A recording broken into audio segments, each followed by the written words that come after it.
844-5490. This is the home of the Cowboys, Rangers, and Aggie football. KZDC, San Antonio Sports Star, ESPN, AM 1250 and 94.5 FM. Rob Thompson, Rudy J. R&R in the morning. Good morning. Yeah, go get some coffee. Woo! I'm feeling it today, Robbie. Robbie, it hit me today, dog. It hit me today. Welcome on to R&R in the morning, and it is the morning in every sense of the word. Carl Schoenig sitting on the other side of the double pane glass in the darkness. Dude, it is dark in there. Yeah, this is a Wednesday for us sports fans, up late, enjoying the festivities up in Milwaukee, playing a little jealous game, remember and win. Got a lot to talk about today, of course. Absolutely. He is Rudy J. I am Rob Thompson, and welcome aboard day 3 of the new era in San Antonio Sports Talk Radio. We are San Antonio Sports Star. 1250 AM and 94.5 FM. That's the ESPN brand. All right, we're talking lots and lots of championship basketball. Yes, Milwaukee takes it in 6. It was an appropriate win. It was an imminent win. It was everything Milwaukee needed to be a world champ. They showed it last night. Yeah, first of all, man, listen. That alarm went off today. Dude. But you know, I kind of felt that because we were all in our little chat, and it was after 10, and we're still kind of getting it. I'm like, nobody sounds tired. So I was like, let me set 3 alarms. So I did, but we're good. No, 4 straight. You know, it's nothing. And I know how Phoenix felt. We've dealt with that here in San Antonio, being up 2-0 and then to lose 4 straight. But like I said, we got a lot to get into. But heck of a performance. That's iconic performance. I won't say legendary. I think there's a difference between iconic and legendary, but definitely an iconic performance last night. One of the things we have the benefit of for being part of the ESPN family is their stat family. And this dude is all over it. And their stat group puts together a book every night. We get about 30 pages of, you name the sport, the stat, whatever is happening, the ESPN stat guys. And this is for the national crew, but they're nice enough to share it with us. When you go through the NBA record book, the NBA Finals record book, individual statistics, what Giannis did is ridiculous. And while it may not be legendary, it is certainly one for the ages. Oh, absolutely. You know, we were talking earlier, and Carl has, blood. He's got people from Philly. So he's grown up with the Philly sports being ingrained in him. And, he's talked a lot about Wilt Chamberlain and who Wilt was and what he did. This is Wilt-esque. And I want to go a little bit further with this. I think we're going to talk a lot about Giannis's place, where he stands today in the NBA. Yeah, absolutely. I think Wilt Chamberlain is not given the credit that he was due. No, he doesn't. Because he was so physically dominant that it didn't really matter. You didn't have to be great, Wilt, because you were just bigger, faster, and stronger than anybody else in the league, and you could just overpower. Hell, 100 points? Seriously? And I think points? Only 2 rings hurts Wilt too. A lot of people, like, you look at, he averaged 50 and averaged 25, 50 and 25, but yet he's sitting there with, only 2 rings. But I think a lot of people hold that against him. And you look at what Giannis is now, and I do equate his game and his dominance in the paint to what Wilt was. Giannis doesn't have That's a high bag. praise, Rob. No, it is high praise. But what I'm talking about is it's high praise, but because we give him that kind of praise, he has to live up to that and carry it forward. You just said, 2 rings. Wilt was the most dominant player to ever walk onto a basketball court for 5 years. I mean, for 5 years, there was no discussion. But for the rest of that period, he had foils and he had issues and, bounced from team and finals losses and all of that. So when we talk about the pantheon of greats, Wilt's always in the conversation, but he's never in the argument. No. And like you said, this book we got, and I'm looking as I turn each page and I keep seeing Giannis' name. Only players to have MVPs and final MVPs at 26 or younger: Giannis, Kareem, and some dude named Tim Duncan. And the separator being longevity. And meaning like as far as like can he keep doing this? Yeah, Giannis join those other two years to come when we look back, and this is just the first. The first was the dominance. The second was the precision. You know, we can look back at the other previous title winners and see the growth of the superstar. Giannis is starting with, he's just the biggest ninth grader in the room. It doesn't matter what you do. He's going to go get 50 because he's just so much physically better, taller, stronger, all of that.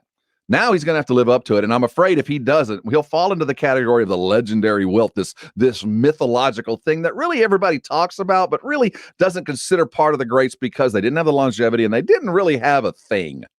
Now, all the other stars had a thing. The thing I tip my cap to him most for is understanding how quick he understood, and he's gotten to the point where he knows I don't have to settle. Okay, because you remember, like, you know, when we're talking about the bigs like him, when, you know, the first one that comes to mind, of course, is LeBron. 2007, Bruce Bowen sits down in the paint and says, hey, you do what you want to do, LeBron. And LeBron shoots up a bunch of J's, they get swept. Even in 2011, I think the Mavericks were kind of like, hey, keep LeBron, do what you want to do, shoot. But then 2012 came and LeBron was like, wait a minute, I don't have to settle. I can bring the ball to your chest, get up, get to the line, and I'm going to go on to win 4 finals. The fact that Giannis has understood this before 26, because most teams back off. Yes. Most teams back off. It's like, and you know rightfully what? So. And rightfully, yeah, I would too. But I mean, I think you don't expect him to go 17 for 19 from the free throw line. But the fact that he's understood, like, you know what, I don't have to settle. I'm going to bring the game to you. I'm going to attack you. And then I'm going to go make free throws this early on in his career. Super impressive. Dominant performance. Then there's the other side of the coin, Rudy, the Phoenix Suns, and more specifically, Chris Paul. We talked about it yesterday. This is the 4th time he's had a 2-0 lead and lost 4-2. He lost 4 consecutive games. He played okay last night. It was certainly Chris Paul numbers. What was it? 26-5. No, he had a good game. He was there. He had a good game. He was beyond present. He wasn't a superstar. No. But, you know, his running mate, for whatever reason, Booker, had a terrible game. And I think we could lay a lot of that on Drew Holiday, but some of it has to fall on rookiedom. And more importantly, I think that Phoenix was just out of gas. That young? That whole team was exhausted. Well, both teams were exhausted. But just the way that last 5 minutes went, you could tell that when Phoenix lost that first game, you mean game 3? Game 3. When they lost that first game, they felt like, no, it's just a little slap. It was a little one of those second round punches that hit us on the forehead. That we needed it to wake us up. And then next game, Chris Paul has a terrible game, gets kind of shut down, and things, they start to question. And it's like when you get in some deep water, and if you just stay calm, you're not going to get too tired and not worry about drowning. But if you start flat thrashing around, and I think they started thrashing and trying to save themselves so early on, 4 consecutive games of, we got to, fix this. We got to go above and beyond. They ran out of gas. And up 16 in game 5, up 16 at some point to lose that game. And they started hot last night. I mean, the game started going the way they liked it. I mean, it felt good. I think that they started the game thinking this is the flow that we need. Ayton came to play. Mikal Bridges looked good early on. Cam Payne, my gosh, Cam Payne came out playing great. And I thought Phoenix felt really good. And then they had to struggle on a little run and ran out of gas. And we talked about it yesterday. Like, hey, it's not on role players. I mean, Giannis had almost half of his team's points. That's Coach Bud there. Yeah, he had almost half of his team's points. Like, you have you have solid games from your role players when you're Phoenix, but guess what? Book doesn't show up, you don't win. But in Book's defense, I dropped 40 in games 4 and 5. I got you here. Yeah, I got us here. I got dropped 40 in game 4, dropped 40 in game 5. Last night I just didn't have it. Tough one. Phoenix, they are in great position. And here's something to consider. I don't know when so we're going to dig through this treatise on stats that ESPN has sent us, but I haven't seen the numbers. Is this the first time, or when was the last time, I guess is the best way to phrase this question, that both teams in the NBA Finals are not favored to make it back? I would have to say, you know what? Hold on. Well, Toronto and Golden State. I wonder who was favored after Toronto and Golden State, because I know Toronto wasn't, because I figured Vegas knew Kawhi was leaving. Mm-hmm. And Klay Thompson was out with that ACL injury. So maybe then. Well, maybe. But even that, but other than let's that, qualify other than injured. I don't know if that's ever happened. Because I'd have to look at it, but I don't know how many times that's happened. Because I look at what I expect to see next year, and I see both these teams as maybe second round outs. If it could easily happen, considering what's happening in the offseason. We'll certainly look at all of that. There's some Cowboy talk as well. The topic of the day will be Michael Gallup, and for Cowboy talk, for the Dallas Cowboys. You know, you a Gallup fan? I am. I'm a big Gallup fan, more so than Amari Cooper, though I understand who is more talented, if that makes some sense. I like Amari. I mean, I like Gallup's number as far as money wise, and I'm getting the same. I'm not the same production, but I've got a solid receiver, and we all know you don't have to have the best receivers to win titles, and I get to pay Gallup a lot less. You know that next year, of the three, one of them probably will not be here. And is Gallup the most likely exit, though he has the friendlier cap numbers? Is he the more likely exit because he's a little bit younger and has been a bit healthier, though not completely healthy either? I like that. We got some great Olympic news. It has begun, by the way, both good and bad news. I didn't even realize it started yesterday. I was flipping channels. I have Dish. Okay. So Dish has like an Olympic channel that you can just pop in on anytime. And I landed on it yesterday, and it was women's softball. Saw Kat Osterman, good friend of the show, Texas girl, spent time in San Marcos, Austin as well. Softball team rolled, playing. I think they beat Italy. Yeah, they beat Italy. Was it? It was Italy. Italy. Okay, 2-0, right? They look good, but the women's soccer team lost. What in the heck went on?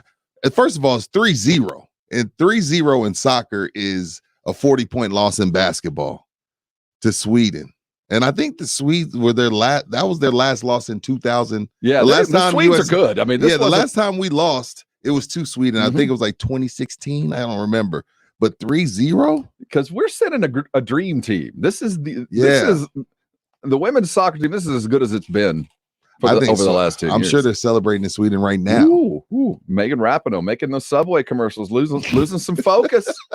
You never know. To stop eating them brand new Subways. You start feeling yourself a little bit, and then you get a wake-up call. Maybe this is a good thing for you, Team USA. I hope. I don't know how this thing works, but I can't imagine a first-round loss will completely kick you out. One of the things we endeavor to do as you drive yourself to work is make sure you're fully informed when you walk into the office. You want to converse about the finals or all the other sports news. That's why Carl starts cultivating our news headlines about 3 a.m. Yeah. Gets to work late, but he's working. 3 a.m. It is time for the 210. Oh, it is the 411 in the 210. There we go. Yes, it is the 411 and the 210. I believe that was your branding, Rob, but we're still trying to figure it out. It's all good. Headline number 2 is good news for Team USA. Zach LaVine clears health and safety protocols and will join Team USA in Tokyo. Yeah. Registered negative tests.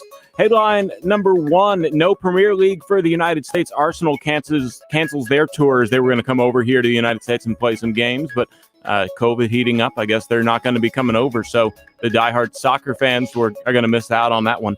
And, of course, headline 0 in the 210 countdown. Of course, the Bucks win Game 6 of the NBA Finals. Giannis is the Finals MVP after dropping 50 and becoming only the second player to drop 50 in a championship clincher. The other one, Rudy J., you got to go all the way back to Bob Pettit. Yeah, you told me that before we came on. That was a nice fun fact. I'm a fun fact guy. I love fun facts, whether I, a fan of the guy or not. Have you ever seen any highlights of Bob Pettit? No. I haven't either. I just hear his name the all the legend time. goes that he was a straight-up raw-boned baller. First player to score 20,000 in the NBA. Just like a straight-up but hard-nosed bucket getter. I hear his name all the time. Play. I know my father always talked about Bob Pettit being the guy that he looked up to. And I've never seen a highlight one of it, not one. Well, yeah, I think that's our homework. We're going to YouTube Bob Pettit. I think we should. Bob Pettit highlights. Let's be straight up. And you talk about legends. Where does Giannis sit today? Well, let's look at it, Rob. Okay. Players to average 30 points a game, 10 rebounds, and 5 assists. Giannis 2021, LeBron 2017, LeBron 2015. Now, LeBron didn't win the finals MVP. He didn't win the titles that year. Right. Points, most paint points in a single postseason.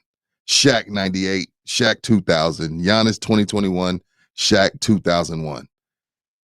Everywhere you look, I see Shaq, LeBron, Giannis, Shaq, LeBron, Giannis, Giannis, Shaq. He's in some rare air, and he's not. So what are we calling him? Are we calling him a power forward? Are we calling him a center? Are we calling him a point forward? What are we calling him? Well, I know he's not a center.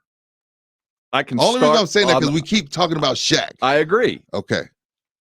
I know he's not a center, and he's not. We got to call him a forward, right?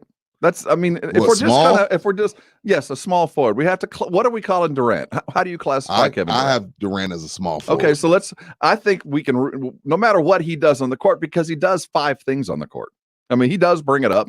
He does initiate the offense. He does crash the boards and rebound. He does take threes. He does penetrate and kick. So, obviously he is the epitome, the ultimate as we grow into this modern era of basketball. He is the next evolved specimen. He is the next, as LeBron became and started to grow what the next NBA was going to be. On the evolutionary chain of the NBA of basketball, it's LeBron, and next is Giannis. That's where we sit, and Kevin Durant is right in between them. I mean, that's as we arc toward what the NBA and the world is going to look like when they play the NBA. Giannis is that. So forever we've been wondering, and I guess I'm asking you a question. Wherever we've been wondering, who is LeBron passing the torch to? Is it Steph? Is it KD? Is it James Harden? Is it Jason Tatum? I don't think we ever asked, is Giannis in this equation? Is this where the torch is being passed, or we're not ready to say that? You know what? It could be because of what I just said. But here, and let's stop before we start talking about what it could be. Right. When we talk about Shaq and we talk about what dominance looks like. Right. Shaq was so dominant, they had to change the rules. Consider that. Shaq was they started allowing you to play dominant. Zone. You mean the zone? Pop was, everybody was cheating. Remember the illegal defense calls? Remember those? I remember those days. That was Shaq. That was your weak side defense standing in the paint, just waiting to go step into a Shaq elbow as that avalanche came across the paint. They changed the rules for Shaq. So when we talk dominance, you have to start with that. Yeah. I mean, you're right. No stopping him. Dominance. Is he as equal? Over the last 4 games, he has been. Highest field goal percentage in the paint. Giannis, 76 for these finals, 71 in the conference semis, and 69 in the conference finals. The only other guy in this equation, once again, Rob, Shaq, 76% in the paint, 76 in the finals. Now, before you knew those numbers, I didn't know these until this morning. Did you put him in the same category as Shaq? Did you even consider him there? I was highly disturbed that we were talking about him in the same light as Shaquille O'Neal, because you and I, when that rivalry, Lakers Spurs rivalry, that was like, hey, the city shuts down, nothing matters, no one's going anywhere, we're watching the game. And I remember what a load and what a problem and what a headache. No, not a headache. What a migraine Shaq was. Yes. So when people started doing this whole Shaq and Giannis thing, I was like, wait a minute, knock it off. And then you come in and you hand me this encyclopedia with nothing but stats that say that compare him to Shaq. I'm like, okay, maybe we're on to something, or maybe the NBA is just totally different, because I don't think Giannis could do this to Tim. I don't think Giannis could do this to Shaq. I don't think he could do this to Kevin Garnett. Like, we're in the NBA where a 6'10" guy, is he 6'10", 6'11"? What is he? He's pushing 7'1". He's 7. Yeah, he's over 7. So he's legit 7 he's footer. Legit 7. But see, in the era that I'm from, he's not going to average 76% in the paint versus Kevin Garnett, versus a Tim Duncan, versus a Shaquille O'Neal, Dikembe Mutombo, whoever you want to call. Like this, just Ayton. I love Ayton, but Ayton got ate up. I don't think he does this. But in today's NBA, in the small ball world we live in, he's able to do this. That is, or am I wrong? No, I think that's a valid question because I'm not sure. I'm not sure if Shaq could handle Giannis. I'm not sure he could. Well, I don't think he could go out on the paint. But okay, let's go a little bit smaller, guys. What you saying he could do this to Tim? He's going to average 76 points, 76% in the paint against a Tim? Let me the difference right now is I think he would speed by both of them. I think if he pulled Tim out 8-9 feet from the bucket and had his back to Tim. But see, they're not going to go out there. He's gone. But you're not going out there, Rob. But I'm putting, if that's the case, I force them to put Tim on me. And if they don't, then Giannis wins the matchup anyway, because Giannis goes and gets it. And when Tim's on him, there ain't nothing at the basket. That spin move, that first dribble for a 7-footer, I don't think we understand what that looks like in person. At full speed. It's like, I don't know how I don't think so either. It's like you don't quite get what the speed of a NASCAR is until you're there. And until you're there, you don't really get what that looks like. And until you're baseline level watching a 7-footer, the likes of Giannis do that hezzy spin move and is at the rim in a quarter. Bam, he's there. Yeah.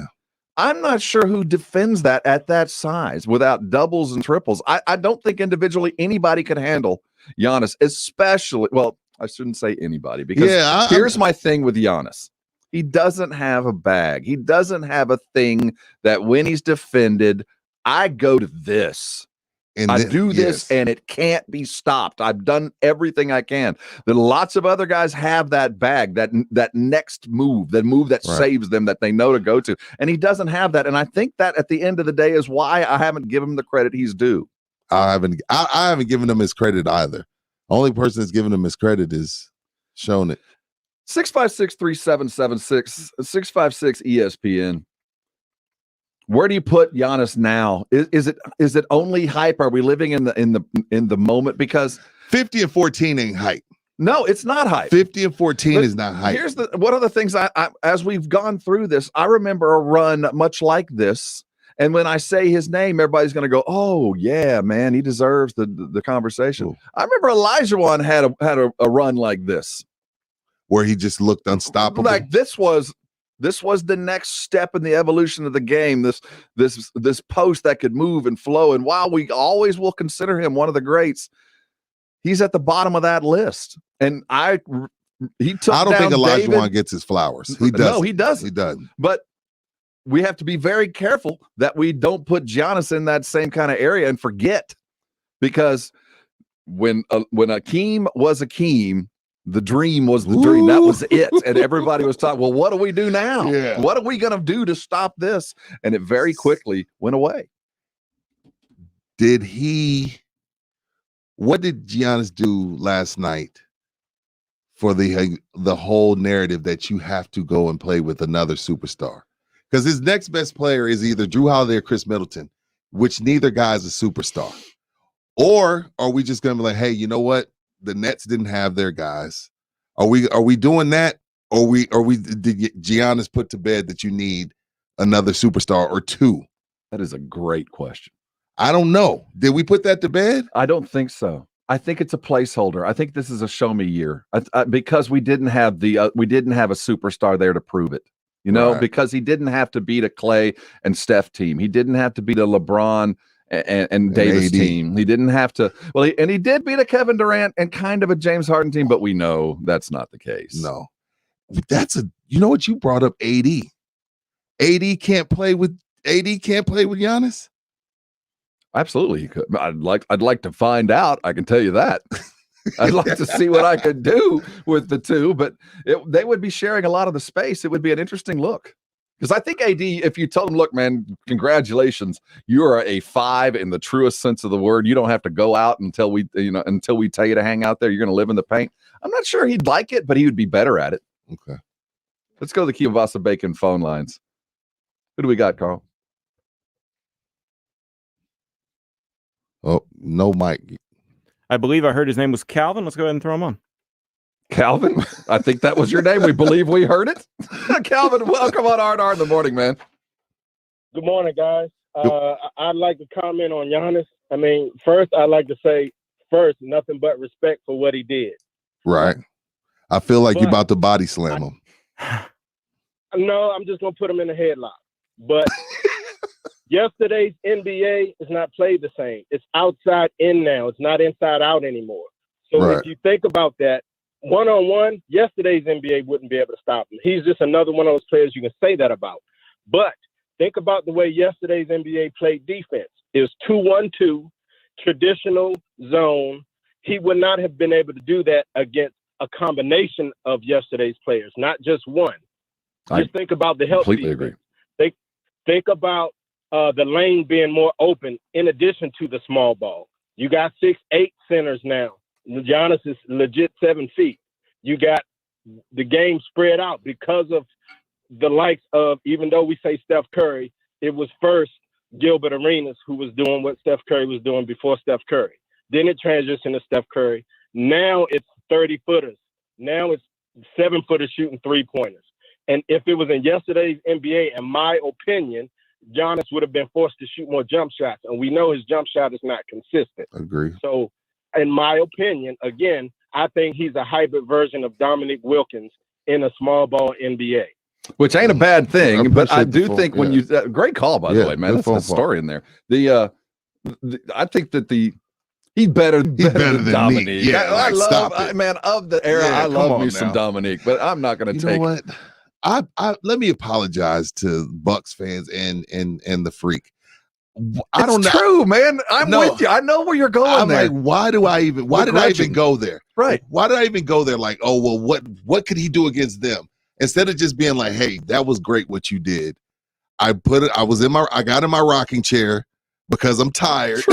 I got in my rocking chair with my remote and I started saying, well, he couldn't do that against the guys from my day. Instead of just being like, great performance, my man. I don't know why I do that. Why do we do that? Because we failed to inverse that. We failed to reverse it. As much as I'm an in my day guy and I am a 90s basketball guy. Yeah. I mean, that's what I learned.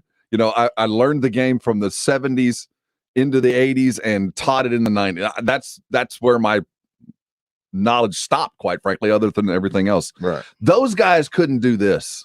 No, they can't. We say that, if you went back in my day, you wouldn't be able to get away with that. Shoot, half the skill set required to be a modern NBA player. The reason David Robinson wasn't the first Giannis, which he could have been. David could have been Giannis, given the rules of the game. We would have already seen all this. But the reason David wasn't Giannis, because in 5th grade or whatever he was first learning basketball, he went and got online with the big men. There was no cross skill training coming up. If you were big, you learned big basketball. And if you were little, you learned little basketball. And every now and then we would share a drill. But when it really came to teaching the game individually, you learned different games. The post guys learned a completely different game than I learned. You need to learn to handle and shoot. Yes. If you want to be able to play. Because nowadays, like when you're 6'4", 6'5", in 6th grade, they're like, hey, it's cool, you're tall. Yeah, go ahead. But you got to learn to dribble and shoot. Absolutely. And before they're not putting you in the post. And you know what? As a guard, I didn't want them. I didn't want them handling the ball. I wasn't going to get to score. At least I'd get to bring it up kind of stuff. Yeah. So that's just how it was. If David was taught the game the way Giannis was, the numbers in the NBA would be completely ridiculously inverted. But so David is one of those few guys that could do it. But most of those guys couldn't survive in this league. They're one trick, two trick ponies. And now you got to do so much. So while I'm a rocking chair guy, like, my day, there ain't no way Karl Malone is what Karl Malone is in this modern game. There just is no way. Great point. We've got a lot more to, and while we have talked a lot about the glory of Giannis, and there's so much more discussion there, we do want to hear from you. You can chime in a lot of different ways. If you're watching live on our YouTube or Facebook feed, we welcome aboard. You can throw your comments up there. You can watch us live at sasports.com. We recommend you head there all the time as we're getting closer and closer to our first $1,000 keyword for our summer cash contest. So make sure you're going there on a regular basis. But we do want to hear from you on the Twitter sphere. I'm at Rob Thompson ESPN. He is at Rudy J_star. And of course, he's at Carl ESPN, Carl Schoenig. When we come back, we'll look at Phoenix. Man, you want to talk about magnanimous in defeat. And a man that I think has grown in stature more than anybody has in the NBA over the last 6 months. We're going to talk Monty Williams, where he stands in that coaching tree, because Pop woke up this morning both happy and sad. And we'll look at what he did in the postgame and really look at what Chris Paul's legacy is. He's due $44 million if he wants to stay in Phoenix, but is he going to, and should he stay? And who would benefit most if he left? We'll talk Phoenix and their loss coming up next. You're on San Antonio's Sports Star, 1250 AM and 94.5 FM. Sports Center is brought to you by Kielbasa Slow Crafted Sausage, available at your local grocery stores. I'm James Pledger, and in the NBA, we have a new champion as the Milwaukee Bucks beat the Phoenix Suns 4-2 with a 105-98 closeout win as Giannis Antetokounmpo scored 50 points with 14 rebounds and 5 blocks in the series-clinching victory, en route to winning the Finals MVP. In Major League Baseball, the Astros have taken the first 2 games against the Indians with a 9-3 win as Jose Altuve went deep twice. The Rangers dropped their first 2 against the Detroit Tigers, falling 4-1 last night, a series they continue tonight from Detroit. And remember, you can catch it right here on your home for Rangers baseball, San Antonio Sports Star. Finally, the San Antonio Missions were tied at 4 when the Rains came and suspended it last night, a game they'll finish today at 5 before tonight's contest. And remember, you can win tickets to that series all week long on the Blitz from 4 to 7. I'm James Pledger for San Antonio Sports Star, ESPN AM 1250 and 94.5 FM. Hurt in an accident and bills piling up? Thomas J. Henry can advance living expenses on qualified cases. Start your claim today at tjhlaw.com/radio. That's tjhlaw.com/radio. San Antonio, Texas. If you're living with chronic joint pain in your knees, hips, lower back, and shoulders, I've got exciting news for you. Emmett Smith, all-time rushing leader and Hall of Famer. Now you can get relief from pain without harmful medications and surgery. Call my guys at QC Kinetics. QC Kinetics specializes in biologic therapies that can repair and restore damaged tissue. I'm talking about natural pain treatments now available, not just for pro athletes, but to people like you. At QC Kinetics, we're seeing patients every day who suffer from chronic joint pain, but who desperately wanted to avoid surgery. We're treating joint pain with biologic therapies, regenerative solutions with long-lasting results. Listen, it's all about getting your life back. Playing touch football with kids, walking upstairs pain-free, getting back on a job, and patients at QC Kinetics are raving about the results. QC Kinetics. Call to learn more about restorative treatments that can get you back in the game. Call QC Kinetics 210-571-0318. 2 area locations, QC Kinetics 210-571-0318. That's 210-571-0318. Want to hear something amazing? Discover matches all the cash back you earn on your credit card at the end of your first year, automatically, dollar for dollar, with no limit on how much you can earn. Extra cash? Come on, how amazing is that?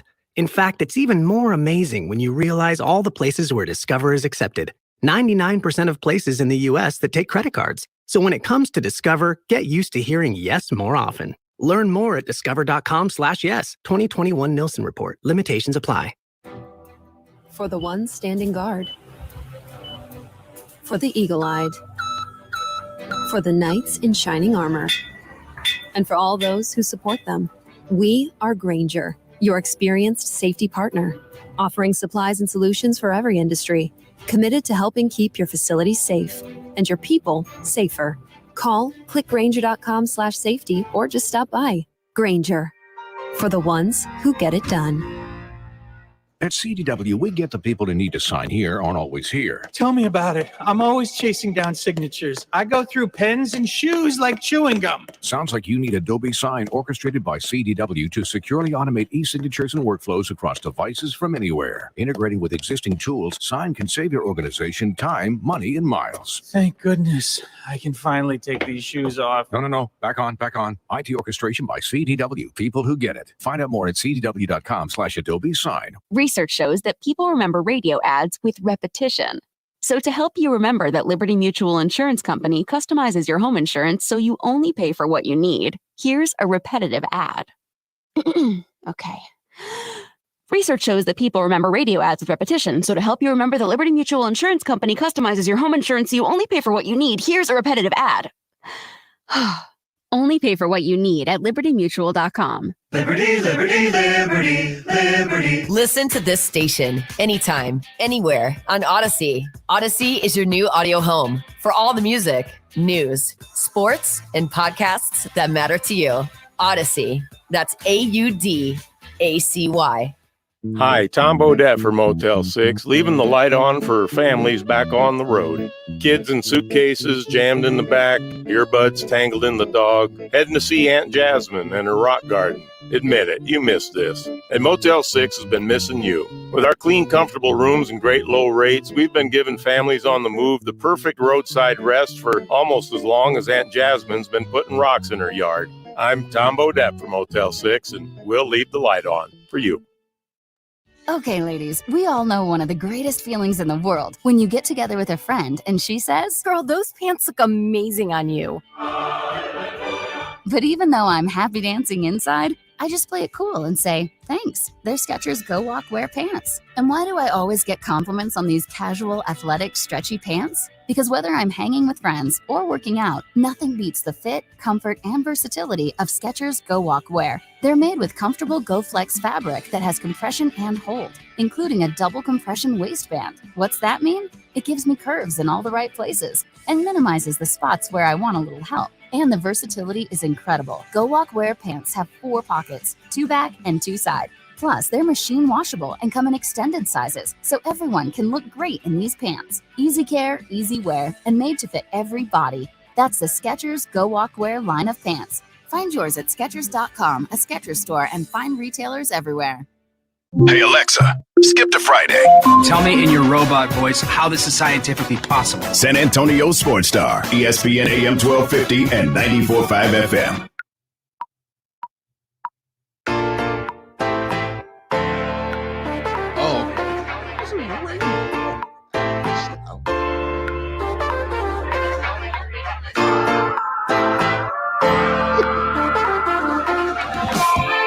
R&R in the morning.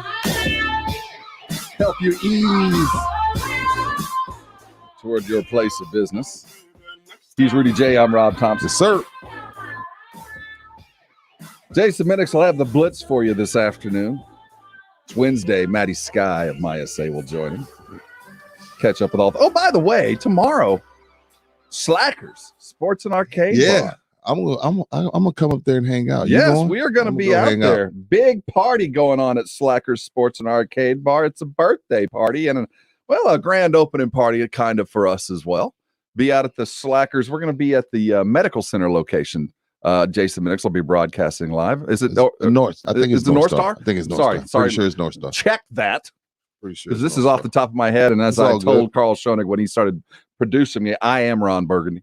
I read everything that's on the copy, and if there's no copy, I do my best, and I'm more often wrong than right. But we will be live broadcasting Jason Minix and the Blitz and the rest of the cavalcade of stars that is the Star, San Antonio Sports Star. We'll be live out at Slacker Sports and Arcade Bar, North Star location. Great fun, great bar. Going to be a good time. It's been a long time since we've all gathered together, our ESPN family coming together. It's going to be a good time. That's tomorrow. Put it in your calendar, man. I'm looking forward to it. And in true Minix fashion, like we're talking about the game and stuff. Minix is like, there's not enough porta potties out there. You first like, tweeted that? He's like, there's not enough porta potties out there for 65,000 people. That's a Geico commercial, right? Yeah, I'm like, that's what you. I'm like, everything that's going on. That's what you took. Like that's what you got from the game. Like there's not enough places to go to the restroom out there. I'm like, okay, well, got his priorities in order. I'm not gonna defame him too badly because when he mentioned that, I thought, yeah, he's right. What, you're right. He's kind of right. But first of all, yeah, we'll get into Phoenix. What a party! That was a party. Insane. Now, not a mask in sight. Now, when you saw that, it is a product of the times. Certainly, I'm just some places we're just like, hey, you're outside. We're outside, and if you're vaccinated, go out and have your fun. But it did. That's one of the things. If I lived there, I would have been there. Oh, so I'm not gonna sit here and be on my high horse. I would have been there. When was the first time you went to HEB without a mask? Ooh, recently. Yeah, me too. Like recently. Like, to the point where I was still wearing mine, and then I get in there and I'm like, oh, okay, we're good. It's just recently. It's not like it hasn't been a long time. So even though I know I would have been there, I would have walked it with a mask in my pocket. For sure. You know what I mean? I'd have had a mask with me just in sure. case. But if you're vaccinated, go have some fun. If you're vaccinated, get vaccinated. Go have some fun. Chris Paul today wakes up, 4-time loser, point guard still. Is your opinion any different of him today than it was yesterday? No. And I know you've been kind of jabbing at Chris, and that's fine. But to me, I still feel like this team, at best, is a 6th or 7th seed without him. I got you. They're not in the final, and they're definitely not in the finals without him. So I still feel like he's the 2nd best point guard of all time. Well, I'm gonna give you some numbers to back it up. Okay. This is the 5th different team. Oh, Chris is in this list? I didn't even see it. Okay. This is the 5th different team that Chris Paul has played for, and he's increased the team's win percentage significantly in his first season with every one of those teams. And when I look at talent, one of the things, it's the Baker Mayfield, it's the guys that just win. It's the Tim Tebow. I'm talking when I'm trying to quantify who I really look to and who's going to be successful in a sport and in a game. There are some guys that just win. They might not have every physical capability, they might not have everything, but they find a way to win more times than not. And I'm going to give that to Chris Paul. He's a winner, and he makes people better. But what makes him a winner and makes people better that first year becomes a little grating and annoying the next year. And every passing year, you get sick and tired of his stuff. I agree with that. And so knowing that, and I think Chris Paul is also very aware of who he is and what he can do, because I think as much as you get tired of him, he gets tired of you. Like, man, I want it that bad. Why don't you? Blake Griffin. Yes. Blake. He couldn't stand Blake because Blake was an SNL guy doing YouTube. Blake was a silly, fun-going guy. Chris couldn't stand that. Right. And Blake couldn't stand that Chris was always had a stick up his butt. And they both got better for the friction initially. Right. But after a while, you just can't do it anymore. So Chris Paul's due $44 million with a player option this year. He's in a Western Conference with a good young team. But I don't want to pay anybody that much, Rob. I don't care who it is. I don't want to pay anybody $44 million. I don't either, but it is the modern economics. I don't look at those numbers anymore. I really don't. You just feel like that's where we are? It is what it is. When I was coming up, minimum wage was what, $3.25? Yeah, mine was like $5.15. Well, so who am I to say, how dare you make $4 an hour? I only made $3.25. Go make 44. And it's not about that anymore, because it's billionaires playing multimillionaires. You got the money, find it. So he's due the $44 million, which is, upper echelon in the NBA, to stay with Phoenix. But you think Devin Booker wants? It's Devin's team. You're right. Do you feel like Devin sits down and says, "Hey, I want Chris Paul back"? And does he? I think that is a worthy question, because I do know that Chris Paul made Devin Booker better. And Devin doesn't do what he did without Chris Paul for a lot of reasons. Some of it's off the court and learning to be a winner. A lot of it's on the court. It's point guard setting you up. I mean, his game will suffer. I don't know if Chris Paul, you certainly want him around. He will continue to improve this team, and they want to have him back. But I don't know if Chris is looking around the landscape and he goes, well, we beat a Clipper team that was banged up. Yes. Without Kawhi. The Clippers beat a banged up team in Utah that was suffering. Donovan was kind of banged up. Denver was banged up. They didn't have Jamal. I mean, LeBron's banged up. Portland is in a time of transition. There's a lot of talent, and they're going to be a lot better next year, minus the wear and tear. Do I stay there, or is there do I go and do the same thing once again? Because it doesn't appear that a finals is going to happen for me. I feel like Phoenix, I remember in 2012, the Spurs are up 2-0 on Oklahoma in the Western Conference Finals. Oklahoma goes on to win 4 straight. And you know what the Spurs did? They ran it back with the same squad. And I think that's where Phoenix is at. Like, Bridges will be a year older. Cam will be a year older. Devin, Ayton. Like, this is a part of the process. Like, every team goes, like most teams, I won't say every team, but most teams go through this where you get there and you kind of learn how to win. You know, you got to learn how to lose before you learn how to win. And if I'm Phoenix, you know, like I say, even though I don't like that number 44, they should come back hungry. You know, whether, you know, Denver's healthy, Lakers healthy, Clippers healthy, they're going to be a year older and a year better, a year wiser, all that good stuff. And you've been to the finals, you've been on the road. So if I'm Phoenix, I check up top, run it back. I'm begging him to come back. I am. I'm just, for the long-term health of this team. Right. You know, you have to start thinking, do my big three at least function well consistently on the court? And so far they do. And do they like each other? But they seem like they like each other. Well, it's easy to like each other when you have the best record in the NBA and you're running through a good season. This first time they've lost 4 straight games, I'll bet, since middle of last year. Oh, without a doubt. So without a doubt. And this adversity will sting, but they're all going to go their separate ways. They're going to go and, you know, they have their team debrief, have the final, you know, meal, and everybody going to scatter to the winds till October, you know. So that adversity, we'll see how they come back to it later. They haven't had to deal with adversity, and I don't know how the locker room's going to handle it. It's obviously Chris Paul's team, so however he goes, I think they're going to follow. But while we consider the relationship between Book and Paul, what's the relationship between Ayton and Paul? Is Chris Paul stunting the growth of Cameron Payne? Does Chris Paul appreciate the fact that Cam Johnson is going to be something pretty special? And where does Mikal Bridges fit into this whole puzzle? That's what Monty's going to have to deal with. And what does this look like 2 years from now when Chris Paul isn't what he is now or imminently departs after that contract, after he opts back in, you know? So I think if Monty thinks like Pop, he's looking at 3 years from now. That's the Spurs mentality. Bud's got a different problem entirely. Or is it even a problem? He's got his team. Yeah, I don't know if Bud has a problem. This team is the team. Yeah. They're going to keep Portis. That's it. I mean, Portis is the only guy you really have a decision on. Is Giannis not cool enough for the guys in the NBA? Because I had and I asked you this, I had a buddy ask me, like, where's the Twitter and Instagram love? If it's out there, please someone send it to me. Where's all the love for Giannis from his peers? Is he not cool enough? Does he not hang out with these guys? Like, where's the love from his peers? Because if Chris Paul had won the finals, every NBA player with the Twitter would have been like, hey, man, I'm so happy for CP3. So happy for CP3. Where's the Giannis love? Let's talk about that. Okay. That's an interesting thought. Yeah. This is San Antonio Sports Star. You're on ESPN AM 1250 and 94.5 FM. R&R in the Morning's coming right back.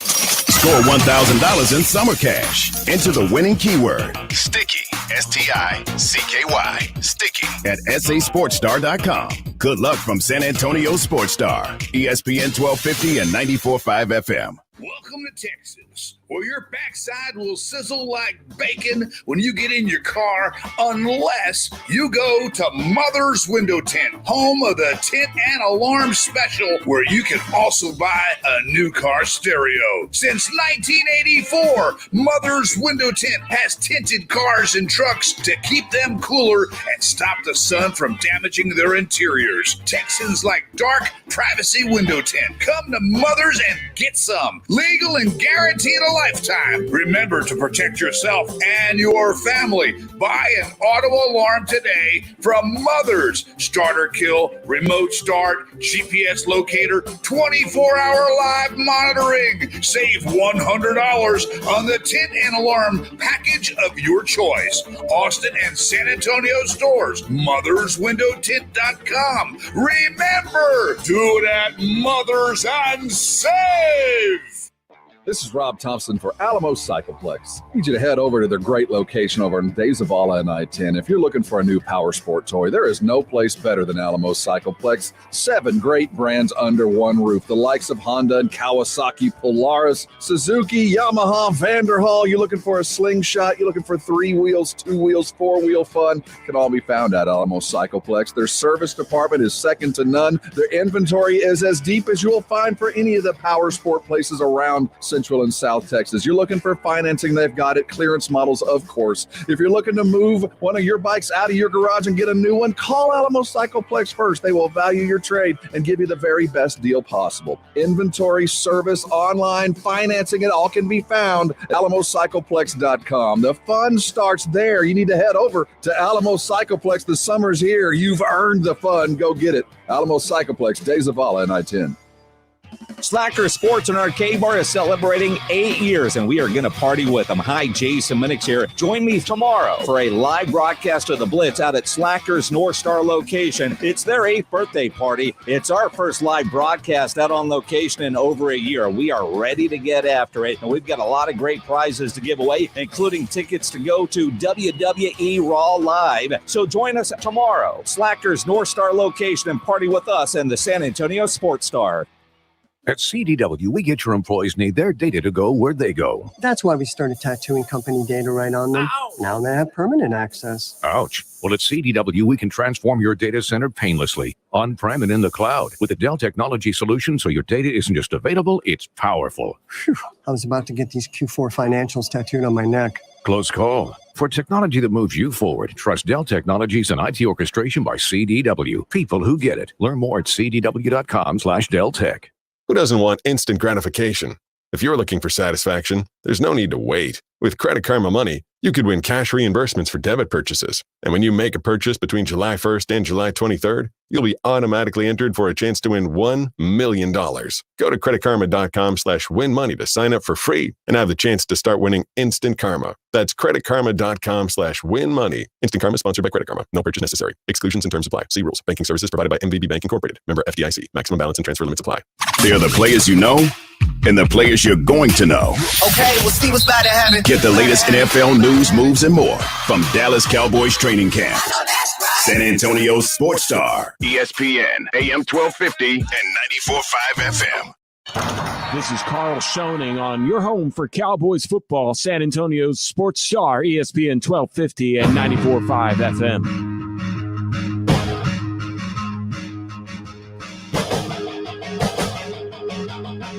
R&R in the morning. Yes, sir. He's Rudy J. I'm Rob Thompson. You're on San Antonio Sports Star, ESPN AM 1250 and 94.5 FM. Giving Carl Schoening a little music education this morning. Beastie Boys. We sat down. I said, today I want to hear some 80s rap. I want to hear some old school stuff. Last night I'm watching a commercial. During the game, there's a new show coming out on ABC. There's 2 of them that they were advertising heavily. A redo of the Wonder Years, which I'm all for. For those of us that grew up watching the Wonder Years, I hope it's written to the same caliber that first one was. Was that Winnie? Winnie Cooper, Winnie Cooper. Yeah, but they've got a remix Brand now. Savage. Did you see the commercials for those? Yeah. So that looks fantastic. And then there's another one that looks like Destiny's Child's getting back together in their 50s or something like that. That's I didn't see that. Yeah, that looks like it's a bunch of what's her name? Brandy, I think is. Oh, you're talking about divas or queens or something like that. Eve. Yeah. Brandy, I saw. Well, I watched that and I turned to my wife. I was like, "Is that real? Were they a band? Was that a group?" Because I recognized what's her name. No, they weren't. They were like all kind of solo artists now, kind of making a comeback. But they're called Queens or something like that. I forget. Might be good. Yeah. The music might be good, but I was really sure. more excited about the Wonder Years. Yeah, I don't know where I was going with that. It's all good. We're just paying attention to what's going on. You asked a question as we were going to break, and James Pledger. Shout out to Pledge. I hope he wasn't driving. Just to say, no, he's not. No, he's going to the gym. That's he's got to do his morning workout video. Is Pledge that guy? Oh, Pledge. Does Pledge set his phone up and get sets in? It's pretty impressive. I'm gonna give him every bit of credit. He's doing things that I never dreamed of doing. I didn't know Pledge was that guy. Yeah, he's got that a little guy. Well, he's a fan of JJ Watt. He got to show off. Workouts don't count unless somebody else sees you do it. He's in great shape. Better shape than mine. Yeah, he's in great shape. Okay. But the guy that puts a timer on his phone, then gets back to the rack and then does his set. They're a different breed. Well, that's James Pledger. I've done it before. Have you? Yeah, I've done it before. No, anyway, no one needs to see that. Least of all, me. I don't want to see what I look like. I don't either. That would scare me. But Pledge you asked, is Giannis popular amongst his peers? Did we see a bunch of tweets amongst the other stars? Like, hey, congratulations, that kind of stuff. And Pledge said, yeah, there was a few. I mean, he sent me a long list. Trae Young, Ja, KD, LeBron, Jordan Clarkson. Shout out to Jordan Clarkson, 6th man of the year, San Antonio. Bunch of NFL guys. So the love was there on Twitter. That was the question I asked. But is he one of the guys? I'm still going to say no. He lives in Milwaukee. I don't believe he might have a summer place in LA. I don't think he does. I know that he pretty much compounded up when everything got locked down. He was in Milwaukee. Right. So he lives there. I imagine he's got something in Greece going home to the fam. The best point you brought up, he's like, hey, he didn't grow up playing AAU with these guys. So that was a great point. He doesn't hang in the offseason. Nobody going out. I mean, I guess people come to see him in Milwaukee. I know he's got a new baby, so he's not like he's out and about. Turned down Space Jam. Yeah, and turned down, which would have been amongst every NBA star at some point. And more importantly, he didn't play AAU ball. And the NBA is a very small community. Yeah. I mean, it really is. Yeah, it's a very small workplace. Everybody knows everybody because they've been playing against each other since they were 12. One way or another, they have seen each other in grassroots ball, high school ball. Those that did go to college, they cross-pollinated someplace. And then the hundreds of showcase camps that these guys have gone to from different universities, their college camps. You don't realize that every one of these guys at some point has met when they were kids, and Giannis wasn't part of that circle. So I don't think everybody knows him. I think there's plenty of respect, but I don't think he's one of the boys. He's not one of the guys, but the love was there. I still feel like the love would have been 10 times that if it's Chris Paul, but that's because I think Chris is 10, 13. How many years in Chris Paul? Because he's an OG. Because Chris is an OG, I think it would have been 10 times the love. But that's what, Pledge answered my question. The love was there because I didn't see it. But he, NFL and NBA players, alike gave him his flowers last night. But he is certainly. He's not one of the guys. No, he's not one of the guys, and he's probably the least public superstar since Tim. I don't know a whole lot about Giannis. No. I really don't. I mean, I've seen some pictures on Twitter, but really, I don't know a whole lot. He's a really likable guy, though. Seems that way. Because my thing is, he has fun with the media. Mm-hmm. He's not anti-media. It seems like he's out there having fun. His teammates really like him. The city loves him. Oh, the city loves him. So and he got his ring there, got his super max, and he did it with Chris Middleton and Drew Holiday. Mm-hmm. Chris Middleton and Drew Holiday. You really think about that. Like, those are two guys that if James Harden loses with them or plays with them, we're like, look who he's playing with. Look who he had. If LeBron's playing with them, it's like, look who he has. He went and got a ring with Chris Middleton and Drew Holiday. I'm happy for Drew, though. Him and his wife been through a lot. They do a lot. I don't know about losing to Sweden. I know, Drew's wife is on the women's soccer team. But I'm happy for them as a unit. And I'm happy for Coach Bud. He's the first coach under the Pop tree to finally get one. We're going to look at that coming back. Okay. Coach Bud and Monty, they're both part of the Coach Pop tree. One win, one loses. We know Pop's imminent departure from the Spurs is going to be sooner than later. What does that do for Coach Bud? Is he off that list of potentials? Because it looks like he's got a place for life up in Milwaukee. Of course, we're looking at the game specifically. We'll look at the ramifications of a Giannis-led world championship team. We'll look around the Olympics as they're gotten started already. The women's soccer team goes down to the Swedes. Our softball team wins. And if you're a Norwegian beach handball player, you got to wear the bikini. That's not the Olympics, but it's just a great story. We got a lot to talk about as you running on to work. This is San Antonio's Sports Star, ESPN AM 1250 and 94.5 FM. R&R will be right back. AA Best Bail Bonds presents the 2021 Cowboys Training Camp on San Antonio Sports Star, ESPN 1250 and 94.5 FM. Powered by Ewald Kubota and Southern Recipe Small Batch Pork Rinds. Left side of the end zone. Touchdown. Another bounces left. Stiff arm. Walk the dog. Touchdown, Zeke Elliott. 360-degree coverage on air, online, and on site from Oxnard, San Antonio Sports Star, ESPN 1250 and 94.5 FM. Thomas J. Henry has been named one of the best places to work in the nation for 2020 by Glassdoor. Start your career today at tjhlaw.com. That's tjhlaw.com. San Antonio, Texas.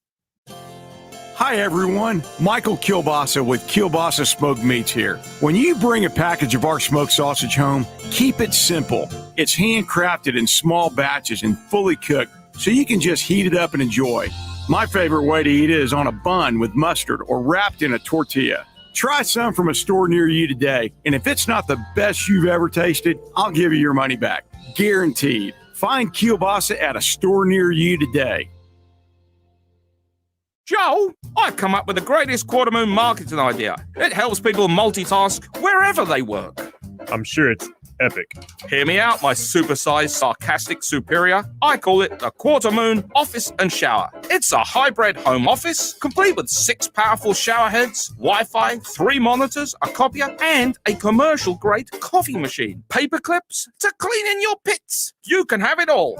Folks, as things seem to change every day, several things remain the same. Quarter Moon quality service and fast, affordable help for all those plumbing and air conditioning issues that drive you nuts. One call to 210-651-5899 and we'll send an expert to your home or office and fix the issue fast and at a fair price. No gimmicks, no hassle. Boss, allow me to demonstrate. Ooh, ooh, ooh. Ah! Joel? Yeah, I'm a little buddy. This coffee tastes like soap. Quarter Moon Plumbing, Heat, and AC. 210-651-5899. License number M13229 DACLA 000743458. O'Reilly. When you need auto parts, O'ReillyAuto.com is just a few clicks away. We offer convenient options for you to get your parts quickly. Order online and pick up for free at your local O'Reilly Auto Parts store. We'll even bring it out curbside. Or you can have your parts delivered right to your door with free shipping on most orders over $35. Visit O'ReillyAuto.com. O'Reilly Auto Parts. Are you tired of being sidelined by nagging pain? Hi, I'm Emmitt Smith, Hall of Famer and Dance with the Stars champion. Happy to tell you about QC Kinetics and their biologic therapies for treating pain without drugs or surgery. Are you suffering from chronic pain in your hips, knees, shoulder, or lower back? Are you tired of living with arthritis pain? QC Kinetics offers natural pain treatment that can repair and restore damaged tissue in your joints. Listen, I know pain, and I've seen firsthand how powerful biologic therapies can be. Patients at QC Kinetics rave about their result because they're getting their lives back. They're getting moving again. These exciting regenerative treatments used to be available only to pro athletes like Emmitt. Now they're available to anyone thanks to QC Kinetics. Call today for your free consultation. Get long-lasting results from my friends at QC Kinetics. Call QC Kinetics 210-571-0318. 2 area locations, QC Kinetics 210-571-0318. That's 210-571-0318. There's never any FOMO with the iHeartRadio app. You won't ever have to miss out on your favorite shows and contests with this radio station again. Radio 24/7, 365. We're here when you want us. Stay connected and listen anywhere when you download the free iHeartRadio app. You know, if you look up footwear from the past, there are just some shoes that are not so great for your feet. Oh, these wooden shoes are killing me.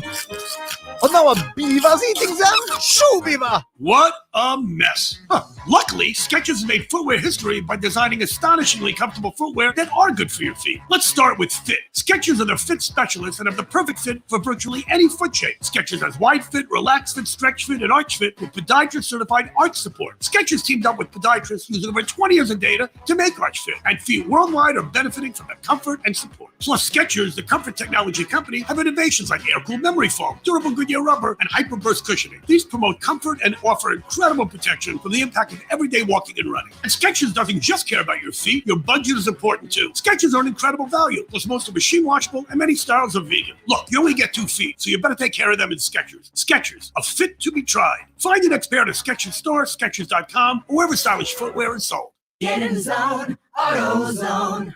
Welcome to AutoZone. What are you working on today? So you've got an oil change coming up? We'll help you find everything you need. Right now, you can get 5 quarts of Valvoline Max Life high mileage motor oil and an STP oil filter for just $28.99. And if you're an AutoZone Rewards member, you'll also get a $5 bonus reward. Get what you need fast and get the job done easier. Get in the zone, AutoZone. Start your job today at AutoZone.com. Restrictions apply. Reddit user FlamoDemo says, "This is the worst phone I've owned. People are always bothering me about it.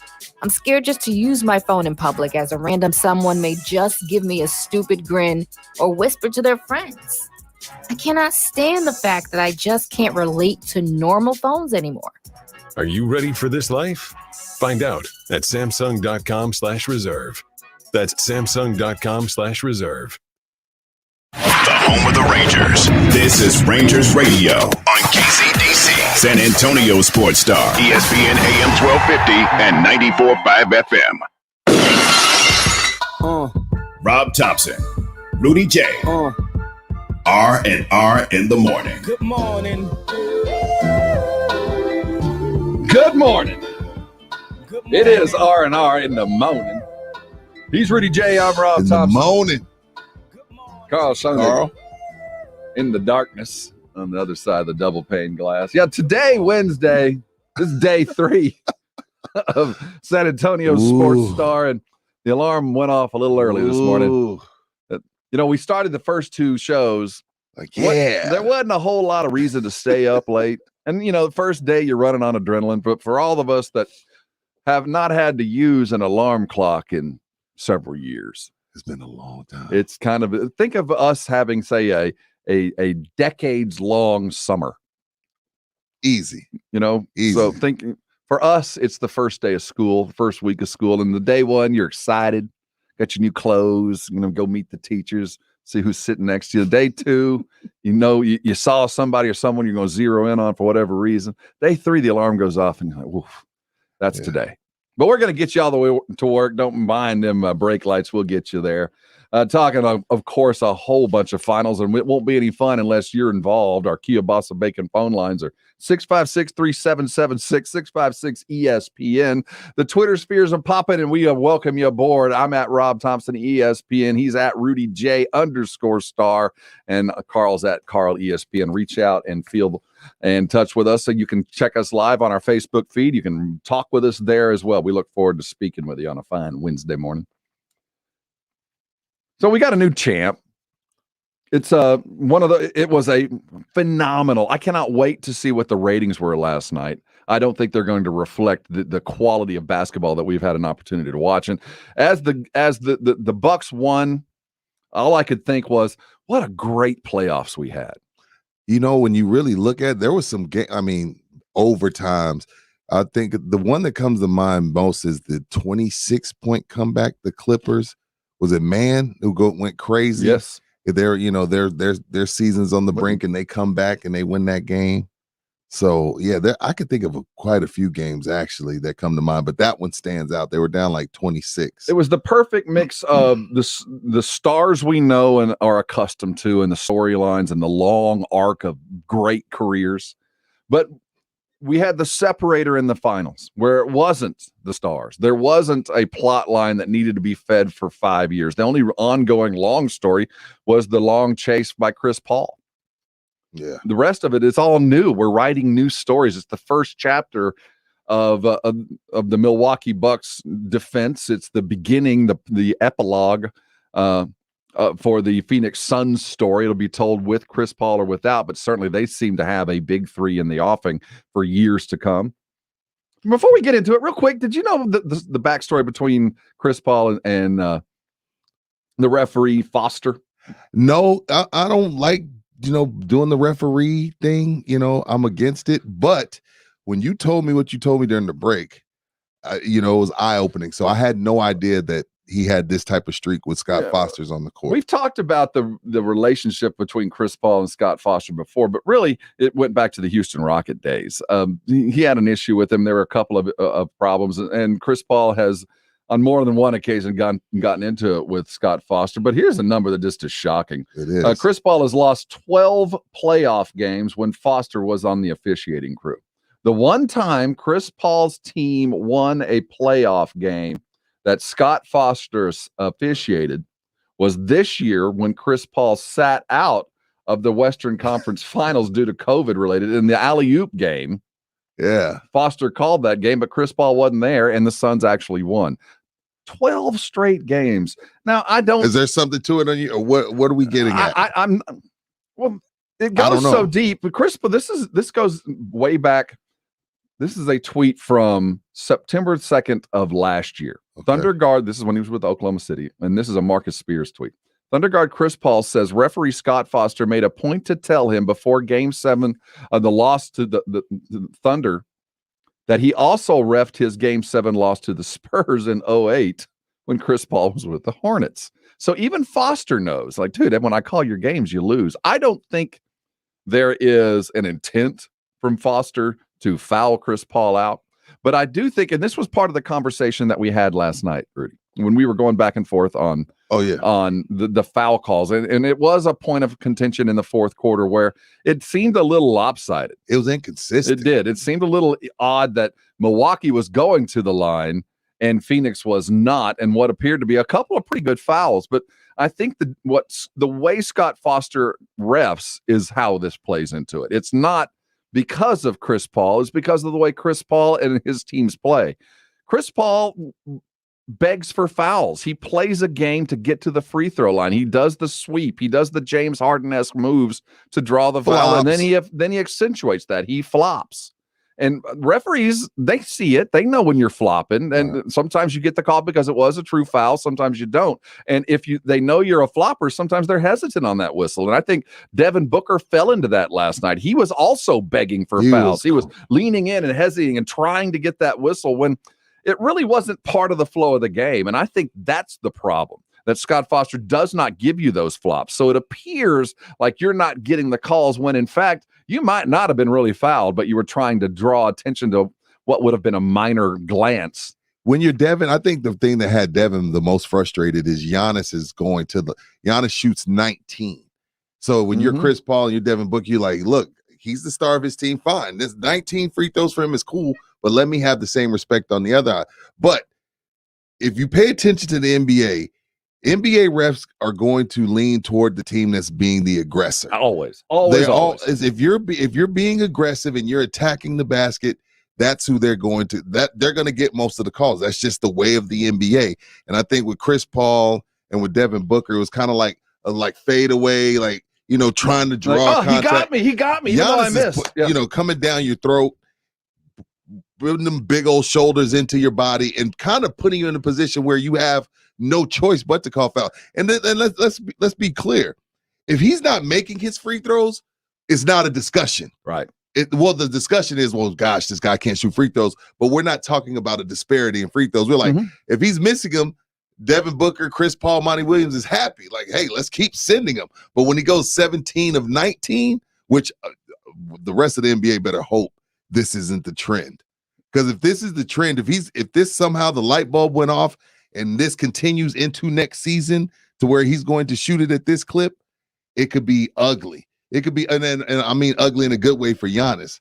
So I'm glad you went there. Okay. Because we talked a lot about this earlier, that the Giannis, where does he stand with his first title, his second MVP? Where does he stand in history? If he picks up free throws, if that becomes his bag, and my issue with Giannis has been he has no bag. He got a lot of game, but he got nothing to go to that he carries from game to game. Right. His bag is the free throws. If he learns to hit, if he becomes an 80% free throw shooter, he's going to be Shaq. We're going to have to change the rules back. Yeah, this free-flowing game that we have fostered over the last 4 years to let Kevin Durant and Giannis and other giant basketball players move freely in a confined space.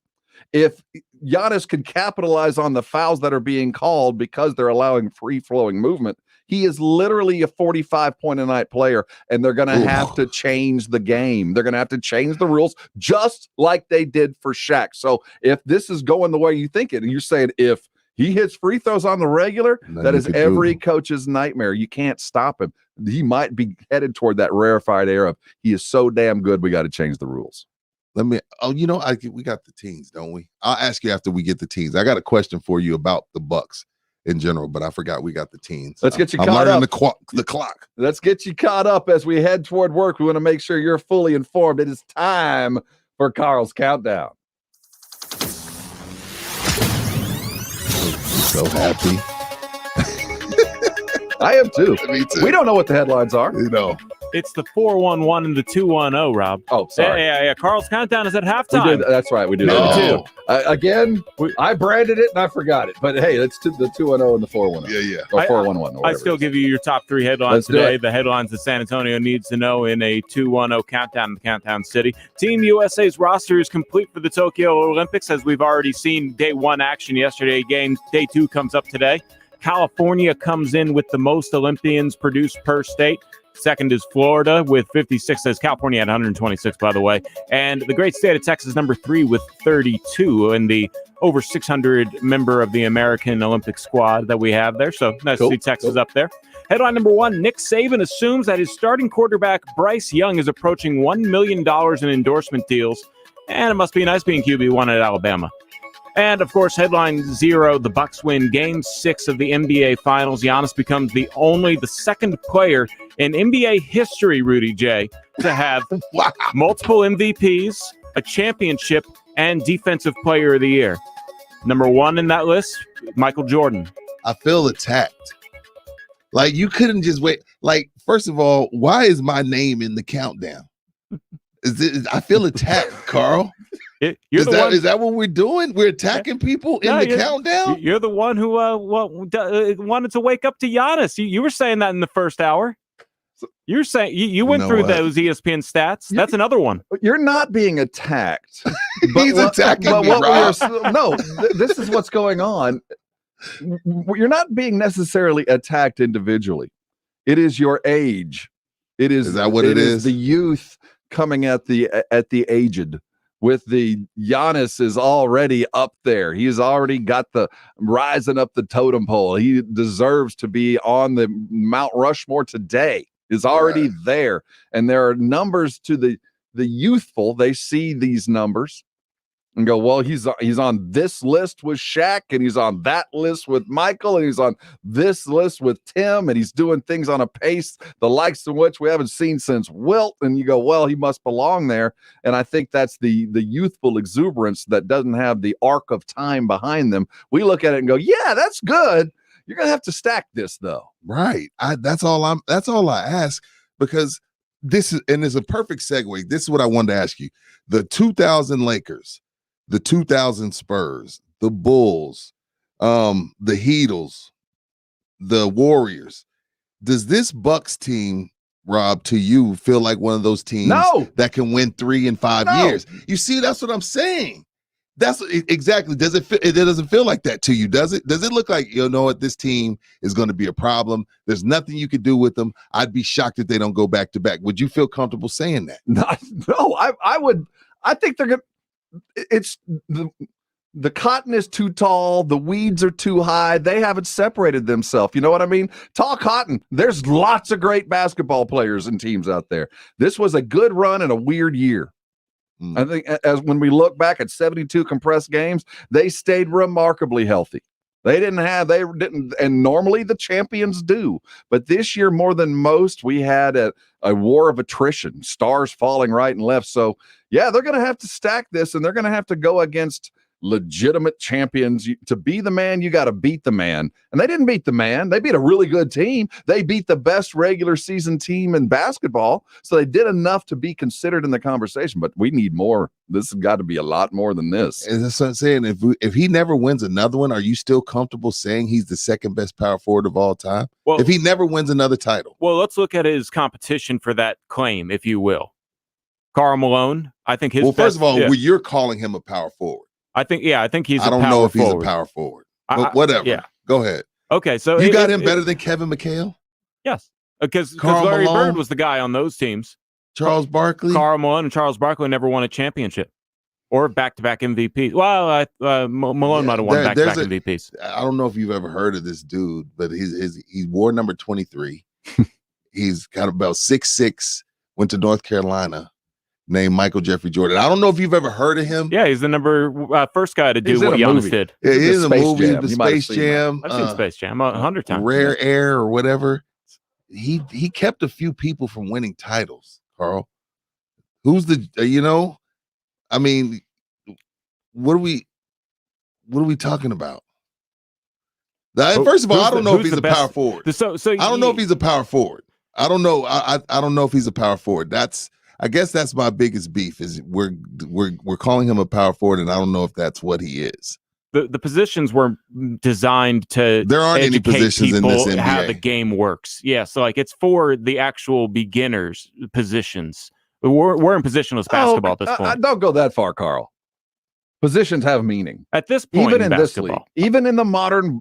Break that down for me, Rob. Positions have meaning. Because I kind of agree with him on that. Break that down for me when you say positions have meaning. Positions have meaning in that just the construct of a play. It's not just for basics, but positions have meaning inside of a play. Just like a left tackle is, he's still a football player. You mean inside of the play? Yeah. If you're considered a power forward in an offense, there is a role for that power forward, whether you're 6'2" or 7'2", or you know what I mean? There's a role that you play inside of that game, whether it's a down pick that you're going to put because that's where you are on the court, where you come through. So positions do have meaning, at least still.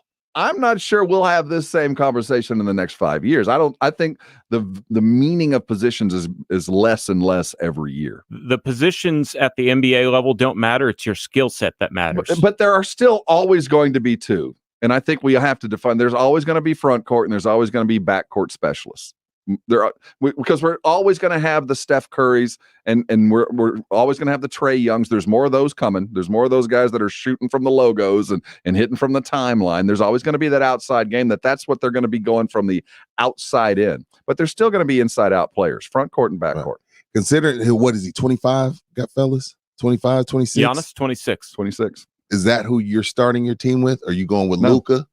Who are you going? Who are you starting your team with? Are you starting your team today with Giannis? No, if I'm starting a team today, it's Luka.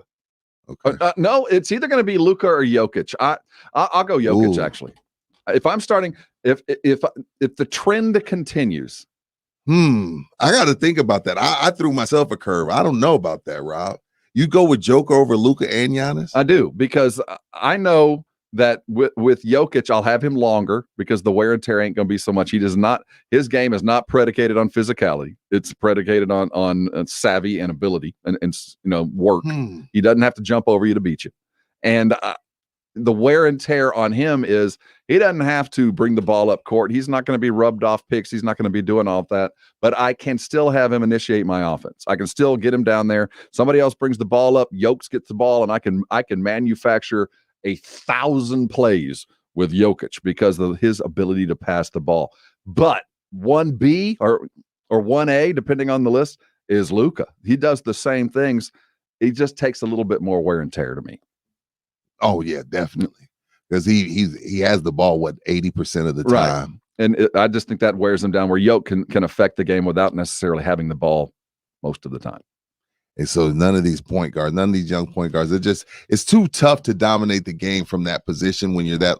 Because I think Steph kind of dominated, but not like Giannis dominates, not like Luka, not like Joker. But he's changed the entire landscape of the NBA. Like I was just saying, I agree with all of that, but I think that stands today. What we watched with Trae Young and started with Steph, and there's more of those guys coming Dame, too. Yeah.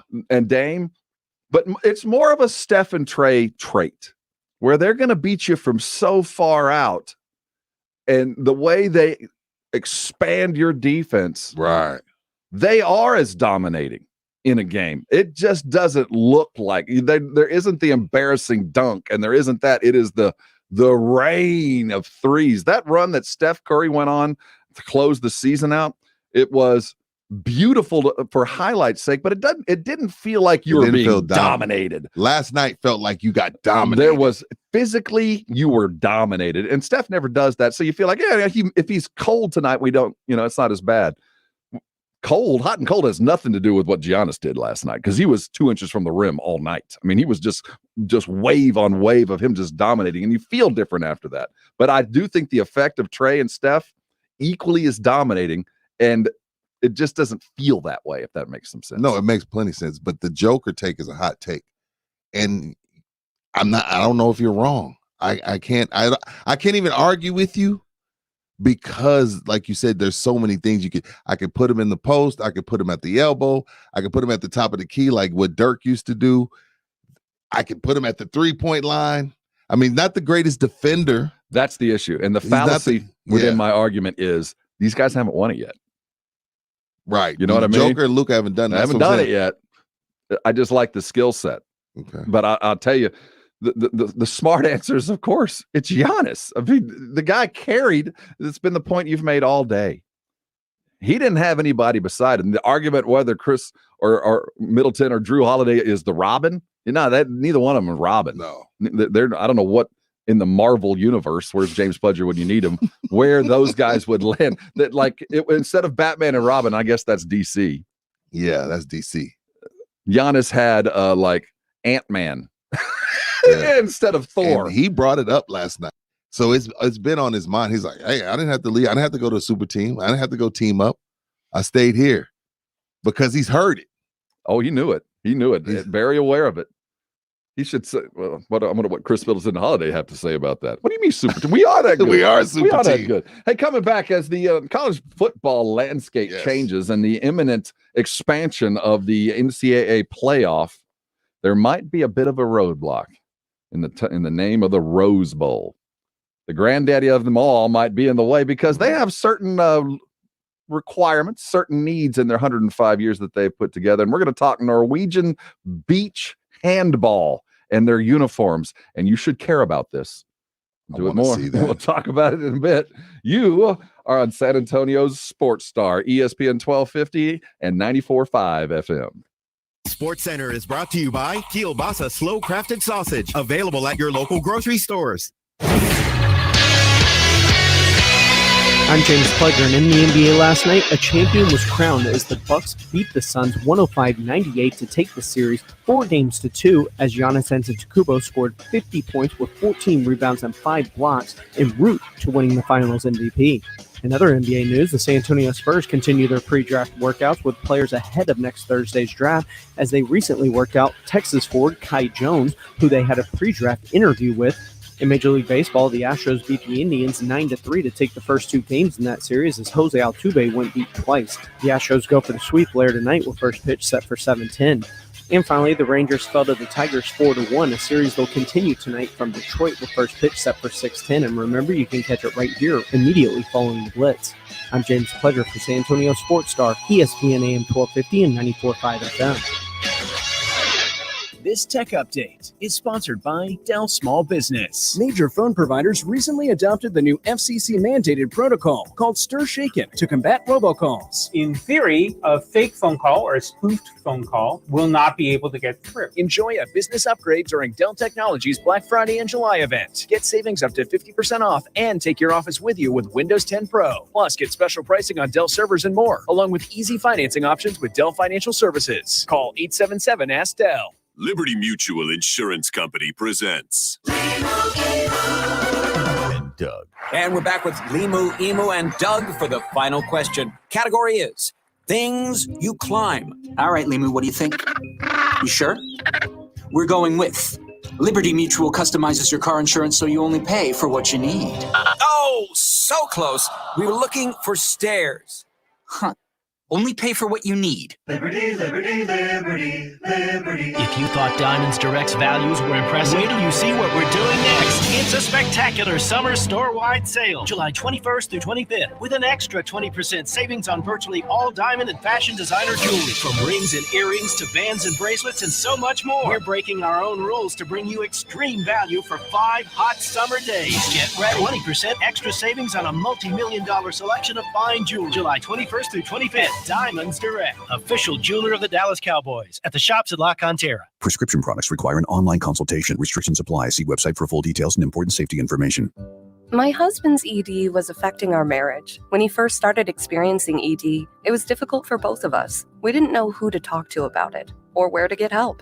HIMS was our answer. HIMS connected my husband with a licensed provider online. He was able to get medication to treat his ED at a fraction of the price people pay for the name brand. It was delivered to our door, and guess what? Our sex life is back. It works. Right now, get your first online provider's visit totally free when you go to forhims.com/love. Yep, free. No copay, no expensive appointments, and no awkward face-to-face conversations. Just the care you need. Thanks to HIMS, we got our sex life and our marriage back. To start your free online visit, go to this exclusive address, forhims.com/love. That's forhims.com/love for your free online visit. forhims.com/LOVE. Slacker Sports and Arcade Bar is celebrating 8 years, and we are going to party with them. Hi, Jason Minix here. Join me tomorrow for a live broadcast of the Blitz out at Slacker's North Star location. It's their 8th birthday party. It's our first live broadcast out on location in over a year. We are ready to get after it, and we've got a lot of great prizes to give away, including tickets to go to WWE Raw Live. So join us tomorrow, Slackers North Star location, and party with us and the San Antonio Sports Star. Oh, according to research, 82% of people remember radio ads. That means that 82% of you listening right now will remember that this is an ad for ZipRecruiter. If you're hiring, 82% of you will recall that ZipRecruiter makes hiring faster and easier. And 82% of you will note that you can try ZipRecruiter for free today. But you have to go to ZipRecruiter.com/radio, like where this ad plays. 82% of you will keep in mind that ZipRecruiter's technology finds qualified people for your job and actively invites them to apply. Scott, is that you? Who are you talking to? 82% of you will also know that I live with my mom. But the most important thing to note is that ZipRecruiter works. In fact, 4 out of 5 employers who post on ZipRecruiter get a quality candidate within the first day. Will you be part of the 82% who remember where you can try ZipRecruiter for free? It's ZipRecruiter.com/radio. Again, that exclusive link is ZipRecruiter.com/radio. Yes, radio. That's ZipRecruiter.com/radio. Are you finally ready to sell that motorcycle or ATV that is just collecting dust in your garage? Harley, Honda, Polaris, Yamaha, or anything like it. RumbleOn.com will pay you cash today. RumbleOn.com will buy them all. And in minutes, you have a real cash offer. We will pay you cash before we pick it up. No more strangers coming to your house from a listing site. Free pickup anywhere. Get your cash offer today. RumbleOn.com.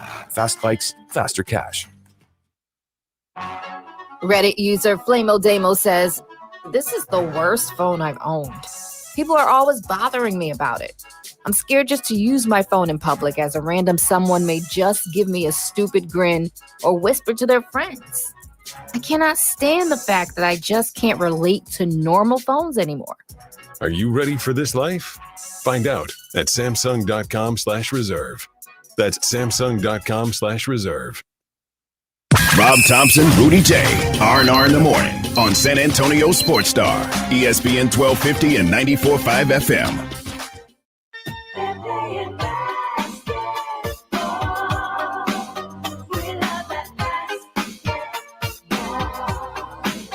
You better know this song, Millennial. You know this song, right? Of course I do. Okay, That's why I played it. Okay. Curtis Blow. My man. He didn't know it was Curtis Blow till he Googled it. Hey, give it to Gervin and chalk up too. That's literally a verse in the line. Give it to Gervin and chalk up too. What? There's a video game this is also on for the. Is it? There was back in the day. I don't remember which one. Was it Dr. J? No, I think versus it might have been Larry Bird? NBA Street or something like that. Yeah, probably. It sounded like one of them 202 games, Yeah. NBA Jam or something like that. Because I think that's where my kids picked it up, and I had it on one of playlist, and they put that's from that game. No, son, that's not from the game. It was part of. It's what made that game, but it ain't part of the game. Hey, welcome on to R&R in the morning. He's Rudy J. I am Rob Thompson. We're taking you all the way to 10 o'clock. Greenberg will very quickly follow. The halftime will take you through your lunch break and keep you sustained and ready for the blitz that gets started at 4 o'clock with Jason Minix. We've been talking a lot about the finals. Your thoughts are always welcome. The Kielbasa Bacon phone line, 656-3776, 656 ESPN. You got the Twitter feed. Jump on and talk to us as you would like. The Olympics are getting started. Yesterday, it was front and page, top of the fold kind of news where the head of the Olympic Committee said, yeah, if things get bad, we might just call this whole thing off. And I think that everybody, once they got the realized the full gravity of that statement, I don't think you want to do that until the bitter end. No.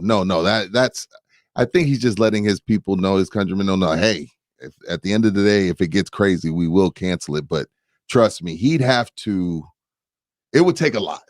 It would take a lot. And given what the struggle has been over the last year, it would take a lot, and things would have to be awfully bad for people not to just lose their minds over it. But these people have been working for 4 years. Five now. 5 years. I'm sorry. Yeah. 5. And one bonus year in quarantine. Yeah. We got 5 new sports this year. Talk to me about these new sports. We got karate. I'm down. Now, I'm down. I am too. Now, I'm Cobra Kai. The popularity, but my question was going to be for those that are in the martial arts. Okay. I know that like jujitsu is kind of about like throwing people, right? Or is that judo? No, jujitsu is kind of grappling. Yeah. And one of them is more about the throw, about the grabbing and throw. That's judo, right? Yeah, that's different. And karate is like kicking and the karate striking. chop. I mean, I don't know. I think you strike, but not in the face. Not in the face. So this will be like hand-to-hand combat. Unless they wear a headgear. They're probably wearing headgear. So we get to it's a fight. That's a fight. So we got to fight. Okay, so karate, I'm good. Pain does not exist in this dojo, does it? Cobra Kai. Yeah. Skateboarding, which X Games. I went through a 2-year period where I thought I was a skater. I'm down. Vision Streetwear. You remember Vision Streetwear? Tony Hawk we would go to Ingram Mall. I guess you were going to. I was going to Windsor Mall. Yeah, get your sleeveless tees and your Vans. Yeah, I had a period of that too. Airwalks. It was Airwalks. It wasn't Vans. It was Airwalks. See, I'm older than you. It was Vans for us. Okay, cool. Sport climbing. So was that like where you climbing up the fake mountain? Yeah, it's when they have those little handheld cups everywhere. See, I'm only down if they're going to climb a real mountain. I know they can master the ones that we can do. Yeah, I think so. But when they with this one where it's indoor, they get on an angle where they're actually kind of hanging upside down. Oh, no, I mean then that's different. Did you ever watch? There was a documentary on National Geographic last year of the guy that free climbed the El Chingon, whatever it's called. the cliff in Yosemite, the big. Well, I saw that he didn't have no ropes. He didn't have a rope. No ropes. Just went all the way up. Yeah, that's impressive. I'm not saying that what they're doing with the little handles isn't impressive, but where do you rank that skill set, that physical need that you need to be a climber? Well, in the grand scheme of athletic ability, you have to be in shape because you can't be my size and rock climb. You have to have a really good grip. A lot of people underestimate what grip. It's a total body workout from toes all the way up to your head. So you got to be an athlete. But I just do you think size matters? Heck yeah. That's what she in the said. broadest sense of the word. Yeah, absolutely. I mean, if you're tall, you'd think it would be easier because you'd have a bigger reach to go get the best handheld. But your hands would be so big. Right. Some of those little hang-on things are just enough room for like little. 2 or 3. I wonder if you're better. The best climbers are like little dudes or big dudes. I would think they're little dudes.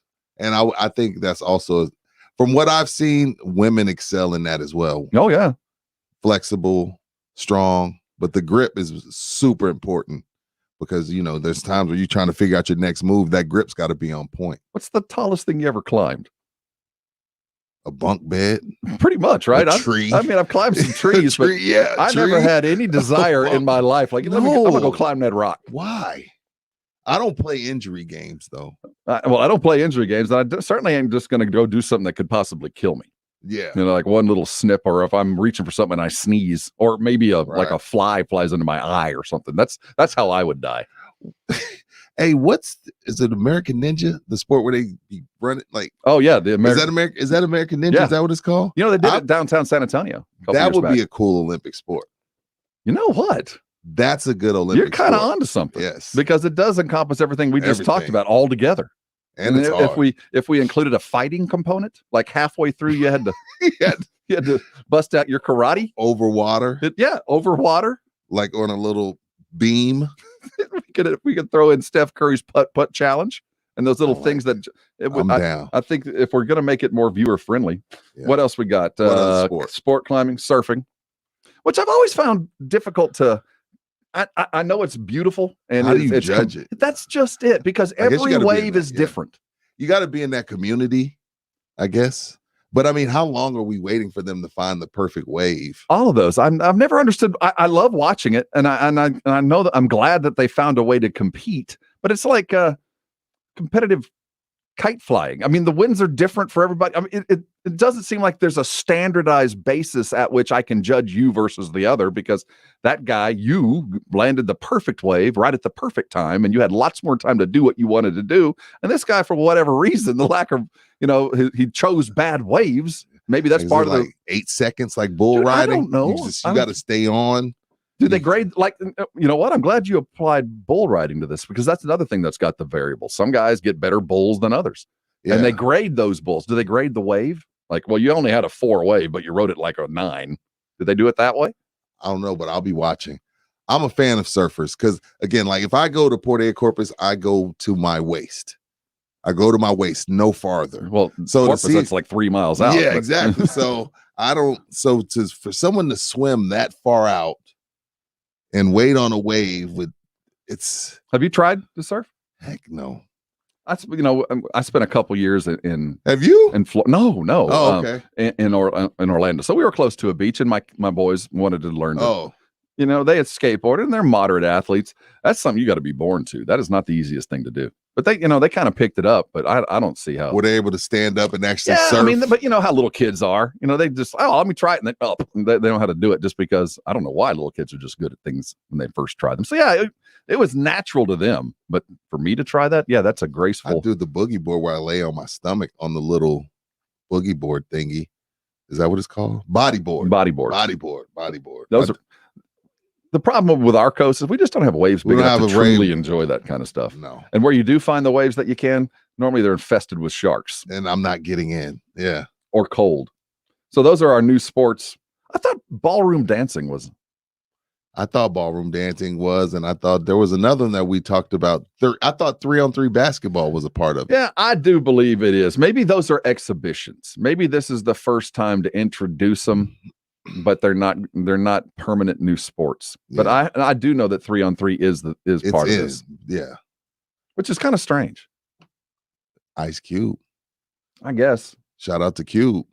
Maybe that's shout out to Cube. Without the big three, I don't think this is even a discussion. I mean, it's democratizing basketball. If you make it what it is and just a half court game, you open that part of that style of half court, just a couple of guys up to the rest of the world. It's kind of like you take soccer and you make it an indoor game with fewer guys, so it does kind of soccer, democratize the sport. I'm down for it. I don't think it's nearly as entertaining. And I used to put on 3-on-3 basketball tournaments. I had a circuit. I've seen a lot of 3-on-3. Yeah. Oh, we did it here in San Antonio and across the South it's been a couple of years back. I've seen a lot of 3-on-3 basketball. You've tried just about everything. I failed at a lot of things, Rudy. A lot of things. That's a good thing, Tripped and fallen down on a lot of things, except this. Going and getting you. Yeah. I have found that if you surround yourself with remarkably talented people, we haven't even talked about the Norwegian beach volleyball team, handball team. Get to that. We'll come back talking Norwegian beach handball and what would be the appropriate attire in your mind to go and compete. Hey, thanks for hanging around with us. You're on R&R in the morning, and this is San Antonio Sports Star, ESPN AM 1250 and 94.5 FM. San Antonio Sports Star has your connection to the biggest stars in music. Keep listening to win your way in free to see John Mayer live in concert, April 20th, 2022 at Mooney Center in Austin. From San Antonio Sports Star, ESPN 1250 and 94.5 FM. It's summer. That means grilling season. Jason and Rob here for Tri-County Meat Market. Get into one of their 2 locally owned Tri-County meat markets for the best meat for your grill. Tri-County has carefully selected certified prime Angus beef cuts, Wagyu, and upper choice, including their own homegrown Wagyu. Tri-County has everything you need to up your grilling game, from beef, chicken, pork, fajitas, poppers, and more. Stock up on that 5 for $25 Tri-County Meat Market on Ralph Fair Road over on Heavener or online at tricountymeat.com. Don't wait until you think you have a problem with your water before calling Alamo Water Softeners. Hi, Jason Minix here. Have Alamo Water Softeners come out to your house and give you a free water analysis and free estimate. Get free basic installation with the purchase of select new water softeners. You know, in San Antonio, we have some of the hardest water in the country. Having a water softener, it's a necessity, not a luxury. So discover the Alamo Water Softeners difference. Go to alamowatersofteners.com. That's alamowatersofteners.com. Welcome to Texas, where your backside will sizzle like bacon when you get in your car, unless you go to Mother's Window Tint, home of the Tint and Alarm Special, where you can also buy a new car stereo. Since 1984, Mother's Window Tint has tinted cars and trucks to keep them cooler and stop the sun from damaging their interiors. Texans like dark privacy window tint. Come to Mother's and get some. Legal and guaranteed a lifetime. Remember to protect yourself and your family. Buy an auto alarm today from Mother's. Starter kill, remote start, GPS locator, 24-hour live monitoring. Save $100 on the tint and alarm package of your choice. Austin and San Antonio stores. MothersWindowTint.com. Remember, do it at Mother's and save.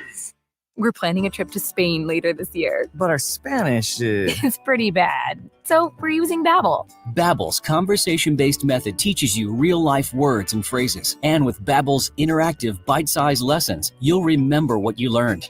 There's no easier way to learn another language. Ahora hablamos español. He just said, now we speak Spanish.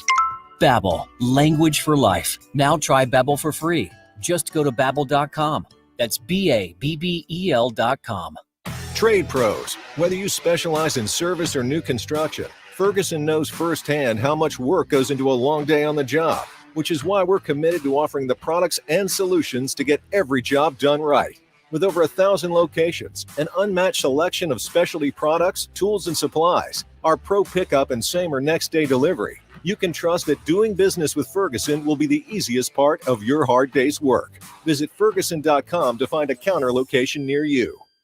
Friends, demand for unskilled workers is sky high, but who wants that life? There's demand for hundreds of thousands of IT and cybersecurity professionals in the U.S. My Computer Career is training people to meet it. Get skilled. Go to mycomputercareer.edu and take the free career evaluation. You could start your new life as an IT pro in as little as 4 months. Through July, grants covering up to 53% of the cost are available to those who qualify. It's not rocket science. It's mycomputercareer.edu. A 17-week season and only one couch. Let's hope it holds up. The Cowboys are back. The explosive action happens here. San Antonio Sports Star, ESPN AM 1250 and 94.5 FM. Nothing but uppercuts. San Antonio Sports Star, ESPN AM 1250 and 94.5 FM. Y'all ready for this?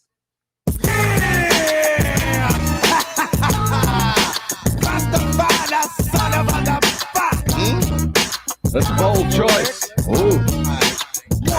That's a bold choice, Carl. Tony. This is R&R in the morning, and we're going hardcore. Is it? Yeah. DLC? Yeah. Little DLC? I had to Google this. I don't know who these people are.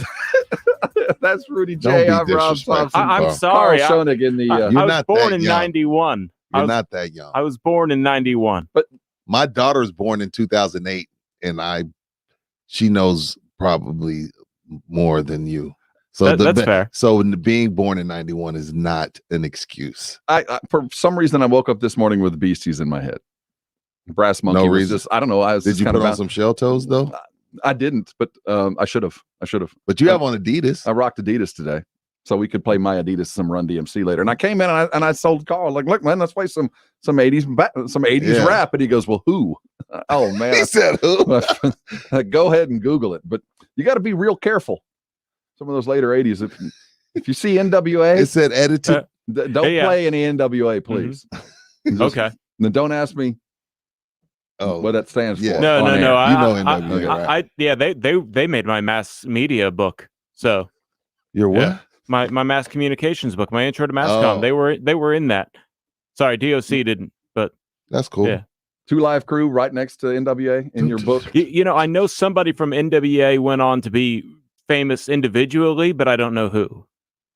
You know what, Carl? I'm sorry. I'm showing my millennial now. Yo, Carl, like for real, dog. Let's just like we're done. We're moving on. That almost hurt. What do you listen to when Carl gets in his car? Do you listen to podcasts or do you listen to music? Theta waves. What? Theta waves. What is that? Vibrations on a certain hertz. You don't. You're being funny, right? What? You're being funny, right? Yeah. No, that's no. That's I mean, what are you being serious? No. Yeah. I like if you're talking about mainstream music, I'll listen to Drake. No, let's he's stop. of my generation. Theta waves. Do you want that to be the next rejoin? You'll notice it when you hear it. I want a theta wave, Rob. Is this music? It is music that is basically binaural beats is what it's called. Yeah, sleep is part of it. Meditate, just kind of focus in. You can look it up. People listen to binaural beats for hours when they have to lock in, like for their 9 to 5. Binaural beats. We need some of this on the comeback. Okay. Theta waves and binaural beats. It's great for your brain, but it's music. Yes. Is it like what I would hear if I went into your yoga studio? Yes. If like you're walking into like a fancy dancy restaurant. Now, when you hear that, what kind of music? I think I hear waves. I hear waves crashing. Right. Leaves blowing on trees. So not music though, right? That's not music. Yeah, I think of the kind of music you listen, or the kind of sounds you listen to go to sleep.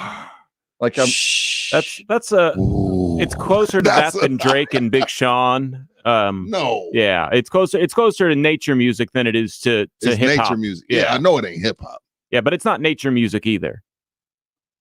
It's not EDM. Is there like a serious channel, or is there like it has to be? Sure, yeah, it's called theta waves. But binaural beats. There's alpha waves. There's so many waves. Hey, they're taking FM frequency listening to us, or AM if they're on the AM. Sounds like something I'd hear in like a Total Recall movie from the future. Yeah, I'm confused. RoboCop 6.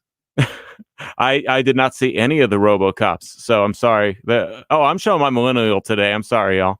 Well, you really didn't miss a whole lot. Yeah, you didn't miss what RoboCop was trash. What was that, Carl? Oh, I was just in your ear reminding you to talk about the Norwegian handball team. That's what I've had. Oh yeah, you want to hear it a couple times. You want to hear that, don't you? I didn't even actually read the article, so I'm curious what it is. No one actually reads any article. It's all about the headline. There is a league. This is not an Olympic sport, by the way. Which when I saw this, I assumed that it was. I did an too. Olympic sport. I did too. But there is a sport known as team handball. Okay. And team handball is kind of like that is an Olympic sport. Team handball is an Olympic sport. And this is on the beach. This is beach. But team handball it's not throwing a ball against a wall. It's more like basketball and soccer combined with I consider it soccer with hands. Yeah. But you shoot and you run. It's soccer with hands. That's exactly what it is. Right. And but there is some dribbling. I mean, but anyway, they do it on the sand. Okay. And there's a European league for women. Okay. Where I guess they're doing on the sandy beaches throughout Europe. And the Norwegian team was getting ready to compete, and they showed up for a game wearing non-standard attire that is required to play Norwegian beach or just your standard beach volleyball. They were wearing bike shorts instead of the standard and authorized V-cut bikini. In fact, there are rules for the European Beach Handball League that require the female teams to wear a bikini, and I'm reading this verbatim, that bears the midriff and bikini bottoms that are cut at an angle. The Norwegian team said, we'd rather wear bike shorts and T-shirts like the men are allowed to do. Yeah, so basically they want them to wear the Brazilian cut. So basically they're telling them this sport is only in existence for you all because you all are wearing bikinis. And if you don't wear bikinis, our ratings are going to drop. So in the world we live in today, I guess, again, this isn't in America, so it's different. European countries are different about skin. When I first went to Miami, that's when I was like, and I saw the internationals, a little bit more free with their bodies. Yeah. So I guess I can't compare it to how we get down, but in America, that would never fly to tell them you are in, violation of league policy because you're not wearing Brazilian cut bottoms and the top that exposes your midriff. The league would be shut down. The irony of this article, which is actually on I'll watch NBCnews.com. I'll watch. Is what's they the show irony in the proper attire that is being worn by the Norwegian player who is being ably defended by what I can tell on her ass appears to be grease. Oh, the letters, not actual grease, but GRE in the light blue. I assume that's grease. That's grease. And you're looking at the same picture I am. You're looking at it's the NBC News photo. Yeah. I can see why there are rules for this. There's a reason why tickets are being sold. I think it's probably a wonderful sport to watch, but you don't have to be fully fluent in the rules to thoroughly enjoy what's going on there. Yeah, they're flat out. It's crazy. We're walking a fine line, aren't we? Yeah, Rudy, we're trying to negotiate. And it's early. It's early in the morning too. I don't know who's in the car. I am a fan of the human body and it's all of its forms. Yeah, and in Europe, they're cool with skin. They're cool with skin. That was the first time I seen someone on the beach, a woman on the beach without a top. And I looked around and I'm looking around and they're like, hey, that's the internationals. That's just what they do. They're not like, she's not trying to show off or anything. That's just how they get down. It's not a big deal. So I can see how this flies and how it's not a nationwide uproar because in Europe, skin is just skin. And the only problem I have with this, wear whatever you want. But if you're going to make the girls wear it, you're going to have to make the guys wear it. What, you want the guys in Speedos? No, I don't want them in Speedos. I mean, I want you to wear whatever you're comfortable in. Right. And if you're, comfortable running around in a bunch of nut huggers, you're more than welcome, man. Knock yourself out. But if you're going to make the women wear that, then the women should be able to go, well, you put it on too. Is the Norwegian ladies, are they upset about this? They wanted to wear the bike shorts, which, they're revealing in their own way. It's just not enough skin. Well, heck, even in sand volleyball, which is an Olympic sport, they wear the bikini. Yes, they do. And I've always wondered why they make them do that. I know why, but I've always wondered why they fought that. They didn't fight it. Like, why are you making us wear this? Because, But my thing is, if I look like that, I want to wear a bikini. You'd want to have free movement, absolutely. But if I'm in that picking that thing out of my butt all day long, I can tell you that. If I was in shape like those people, I would be naked most of the time.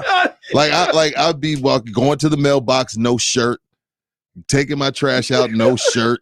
Like, I'm not eating kale and grilled chicken to be fully clothed. You feel me? Like, if I'm going to eat like a rabbit, I'm going to be naked. Period. The shortest shorts possible. These kids nowadays, Rob, the hoop shorts, they wear the John Stockton shorts. They're getting shorter, I'm going to have the John Stockton shorts on, no shirt, shades, oiled up. Like, who eats like a vegan to put clothes on? And yet I mock guys that video themselves working out. Pledge got to stop doing that. I mean, if you look that good, go ahead and do it. But man, I'm not. I don't know. Oh well. Norwegian beach volleyball team, wear as you'd like, but you look good. What you're wearing now. What? Y'all signed up for the sport. Follow the rules. We got a brand new world champ, and they're the Milwaukee Bucks. And you know what? As NBA ends, so does the season turn. Dallas Cowboy training camp begins today. We will be live there next week. AA Best Belmont's Dallas Cowboy training camp coverage all week long. R&R in the morning, the halftime, and the Blitz broadcasting live from the tennis courts in beautiful downtown Oxnard, California. Coming back, we're looking at a championship. We're talking Dallas Cowboys and taking your calls here on San Antonio Sports Star, ESPN AM 1250 and 94.5 FM. Summer is all about the sunshine. Baseball's All-Star Game. Getting wet to cool off. And patiently patiently waiting for football season to get here. Pass the time and win some summer cash. We're giving away $1,000 each weekday. Listen for the winning keyword at 7, 10, 1, 4, and 6 and enter that keyword at sasportstar.com. Money to buy those season tickets you've been wanting to score. Official rules online at sasportstar.com. San Antonio Sports Star, ESPN 1250 and 94.5 FM. Not all pizza places are the same. Mellow Mushroom originated hand-tossed, stone-baked classic Southern pizza. Not in the mood for pizza? Order a calzone, hoagie, sandwich, burger, or a mellow salad and see how care goes into every item on the menu. Take your pick from 24 draft beers and or handcrafted cocktails. And many of the pizzas can be made gluten-free or vegan. Mellow Mushroom is at 1604 in Stone Oak Parkway. Hang with friends, watch the game, and mellow out at Mellow Mushroom. Think about it. What's pain keeping you from doing this summer? Right? It's a long list of things you enjoy, but no more thanks to QC Kinetics and their new long-term solutions for pain relief. Hey, it's James Pledger with ESPN San Antonio. The natural biologic treatments at QC Kinetics address the root cause of pain in your knees, shoulders, hips, or back, helping deliver the relief you need so badly. Listen, don't spend one more day in pain. Call QC Kinetics today and get started on the road to recovery. The biggest regret for QC Kinetics patients is that they didn't start their treatments and feel better sooner. Call now to learn more about these regenerative alternatives that take place in the office the same day. No downtime. 210-571-0318. Refuse to spend one more day in pain. QC Kinetics makes it possible. Locations in Hollywood Park and Westover Hills. 210-571-0318. That's 210-571-0318. Call QC Kinetics today. Attorney Joe Cordell. For many men, divorce brings a bewildering sense of loss. You feel adrift, isolated, like you're the only person in the world. But the good news is, you're not alone. Cordell & Cordell is here to help. For more than 30 years, Cordell & Cordell has been there to guide men through all aspects of divorce.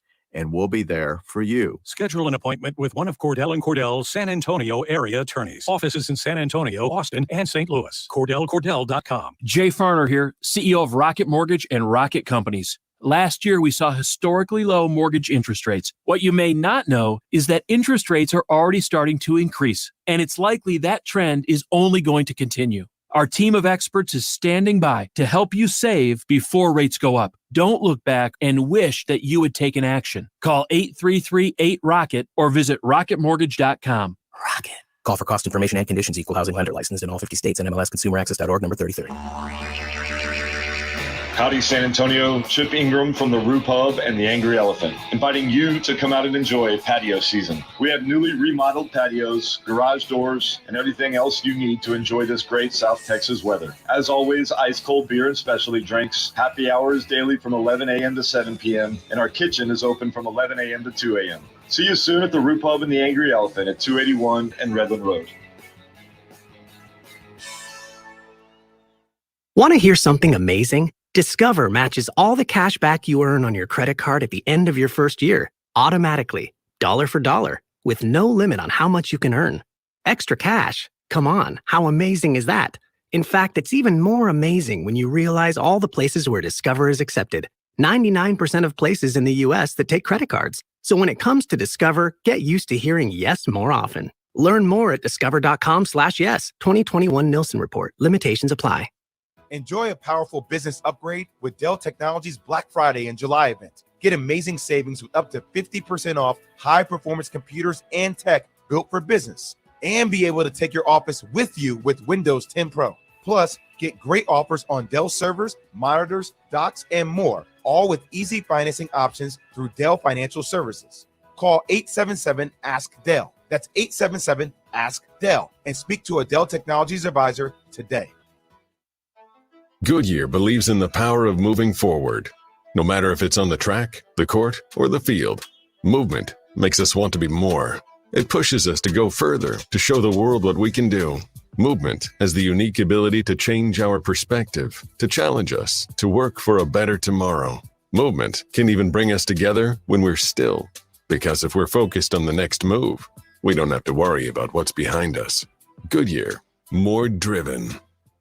Good morning, privates! Good morning, Drill Sergeant! I mean, seriously, what a pleasant morning. The sun is shining and the birds are chirping. You seem to be in a good mood today. Astute observation, Private. Astute. He's probably happy because he found out Honey Nut Cheerios can help lower cholesterol as part of a heart-healthy diet. So, in lieu of the obstacle course today, I propose a nice meditative nature walk. Does that sound delightful to everyone? Yes, Drill Sergeant! Have a change of heart with Honey Nut Cheerios. Learn more about Honey Nut Cheerios by picking up a box at your local store.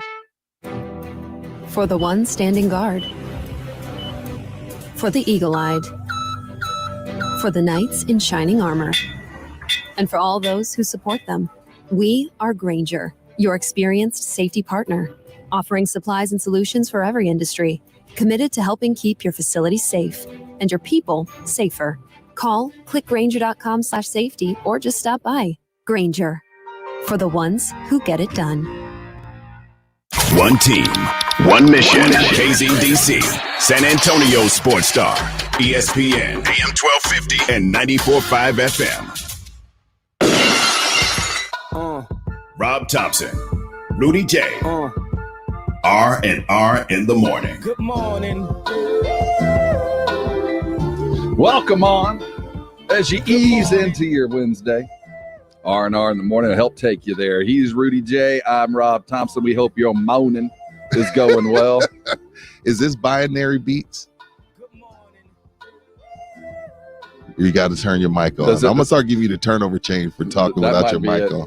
For a tactical error. What happened? We were talking as we went to break about music that Carl Schoening listens to. And this is a little Kanye. It might be easy. Feels like that might be what a theta wave or whatever the hell that was, or a binary beat.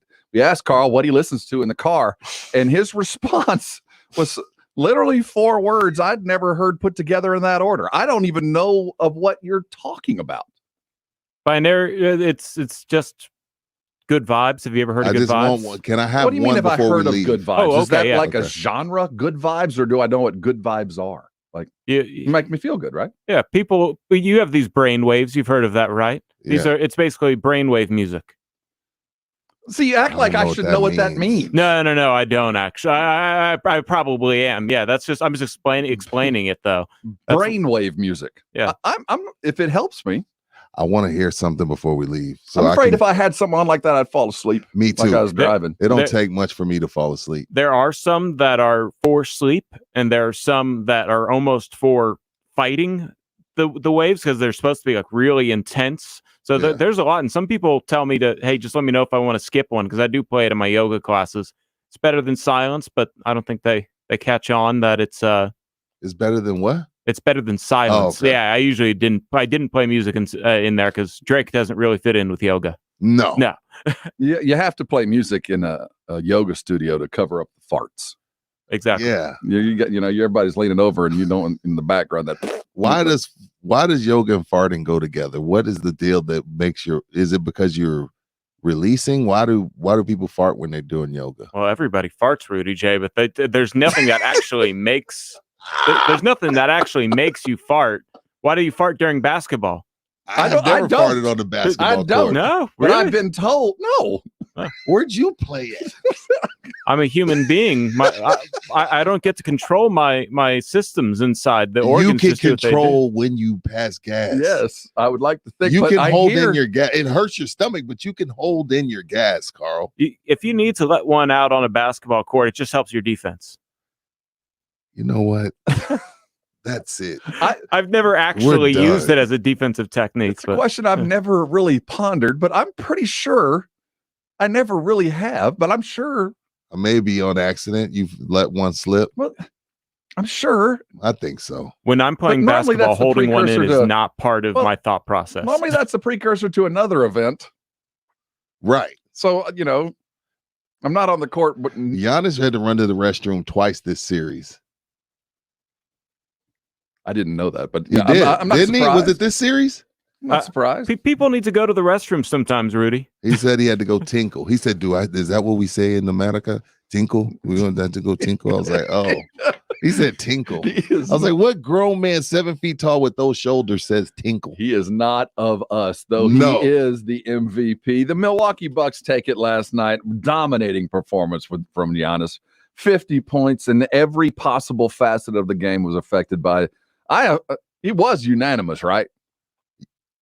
I would think so. I'm gonna look that up. I haven't looked. Look that up for me, K. Dot. You know, a good friend of the show, Marcus Baldespino, texted me during the game last night and said, any consideration, any talk of anybody other than Giannis tells me you don't know basketball. That Chris Middleton got a little conversation earlier because he had himself a good game. Minix and I brought it up when I was on with him Monday. It was a different. It was different Monday. But when you come to what we saw last night, there was him and nothing else. There's no question what we saw last night. Now, Minix brought up a good point. Not a good point. He just brought up something interesting. Like, hey, he was like, even if he loses this series, that he felt like this would be one of the few times where someone from the losing team could have won the MVP. I do not. I think we're past those days. I don't think we do that anymore. I don't think you could ever do it. I can't imagine a scenario where a team lost in this modern age of fault finding, where there would be 100 reasons why that team lost, and it was probably, even though MVP worthy, you didn't get it. 2015 is the only time I can think of. LeBron James, he loses Kyrie Irving, loses Kevin Love. Iguodala ends up winning the MVP. Like, if there was going to ever be a time, that would have been one year to do it. 2015, LeBron. I think he averaged.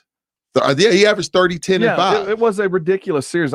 He was the best player for sure, but he wasn't the most valuable player, or they would have won. That's kind of the way I look at it, you know. And if we're going to parse it as we're giving it to the most outstanding player, or the MOP, which is what NCAA does now, instead of most valuable. Then I would be open to picking a guy from a losing team. But how good could you be if you lost? It only happened once, and it was the first time the award was ever given out in 1969. Jerry West, even though they lost in 7 games to the Celtics.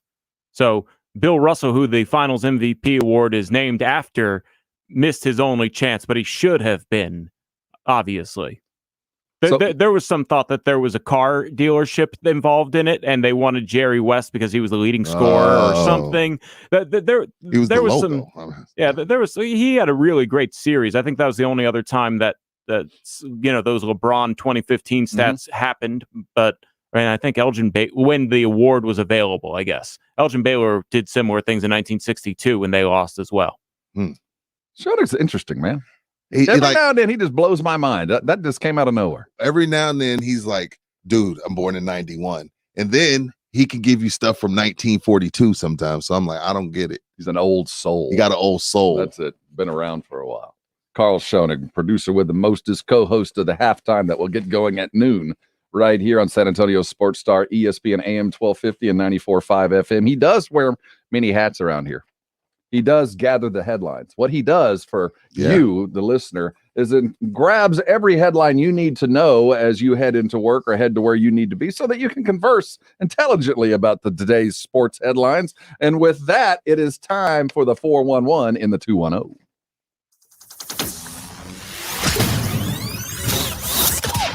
Hey, third time's the charm there, Rob. We got it right today. Hey, it'll be second nature by the time I get back. It is the 411 and the 210. The headlines that San Antonio needs to know. Headline number 2, Texas forward Kai Jones posts on social media he worked out with the San Antonio Spurs. Spurs owned that 12th pick. Kai Jones is expected to go late top 10, late lottery range. So he could definitely be somebody that the Spurs are interested in selecting there at number 12.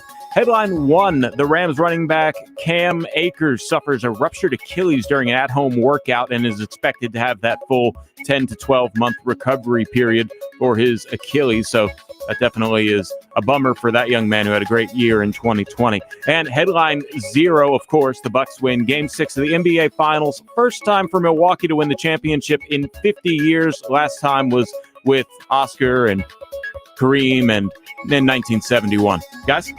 Was he Kareem or Alcindor then? He was Alcindor. He's still Alcindor when he won it, right? I think he was Alcindor still. I'll Google that, but I want to say it was when he entered the NBA. He changed. I think he was already Kareem. I don't know. It's a good question. I'll look it up real quick, but I'm pretty sure after the NBA. A couple things out of those headlines. Cam Akers blew his Achilles tendon and he was working out at home. No. No. Where was it? Was just was it where? The reason I bring that up is the Broncos guy. Exactly. Right. Now, I mean, every team they can decide whether they're going to pay you or not. I mean, Right. and I know that the Broncos chose the other direction because of the. I'm looking to see if that was an at-home workout and whether that affects the union stance on that. I'll double check that. I want to say it was not with the team if it wasn't at home. Maybe I misphrased it. No, now the Broncos tackle, when he did it, they were in like voluntary workout time. So I don't know if there's any voluntary camp going on right now. So I don't know if that applies. Right. You know what I mean? When I hear With that, I'm Cam always Akers. concerned about, teams are, if you're not one of the important players on your team and you could be replaced imminently by somebody less expensive, they will always do that. Right. And that's an interesting story, Rob, because you and I talked off air about Matthew Stafford, and you're kind of like, I don't know if this guy is who he's advertised to be. And I know we got a lot of time to talk about football, but no, I kind of looked at you like, wow, that's the first I've heard that, because now everybody feels like they're a Super Bowl contender. Matthew Stafford's there. And you were the first person that was like, not really. I don't know. I think Matt Stafford is a perfectly good NFL quarterback.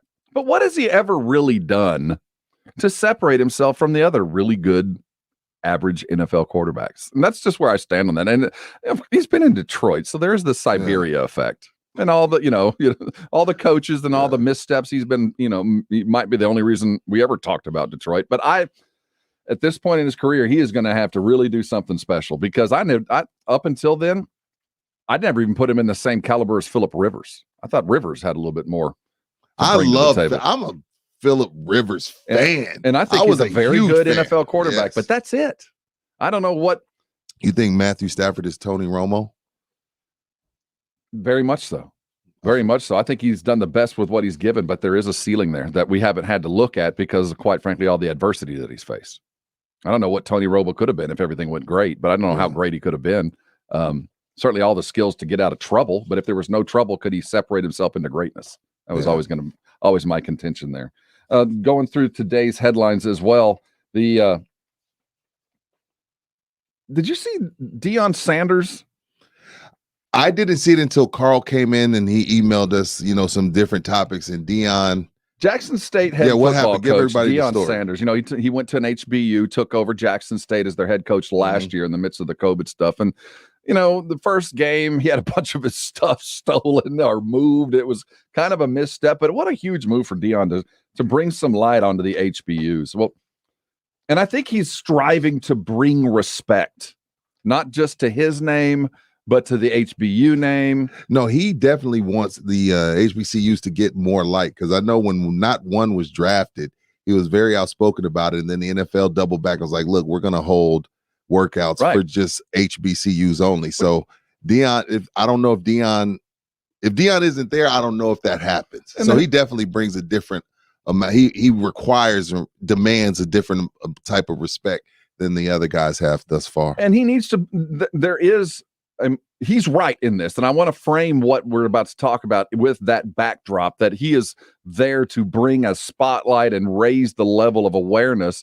for historically Black universities and their athletic programs that have been consistently in providing talent to every league, but really get overshadowed with money. It's just a lesser right now. There just isn't any money there. And Deion went there with that purpose. So he was dealing with the press as they're going through every conference is going through their car wash and talking with the media. Well, a member of the press kept referring to him at least twice, didn't call him Coach Sanders or Mr. Sanders, referred to him as Deion. And he took exception with that. Like, hey, I'm Coach Sanders. What do you do? Like when you go to your Spurs, like when you're on with Jason Garrett? Coach.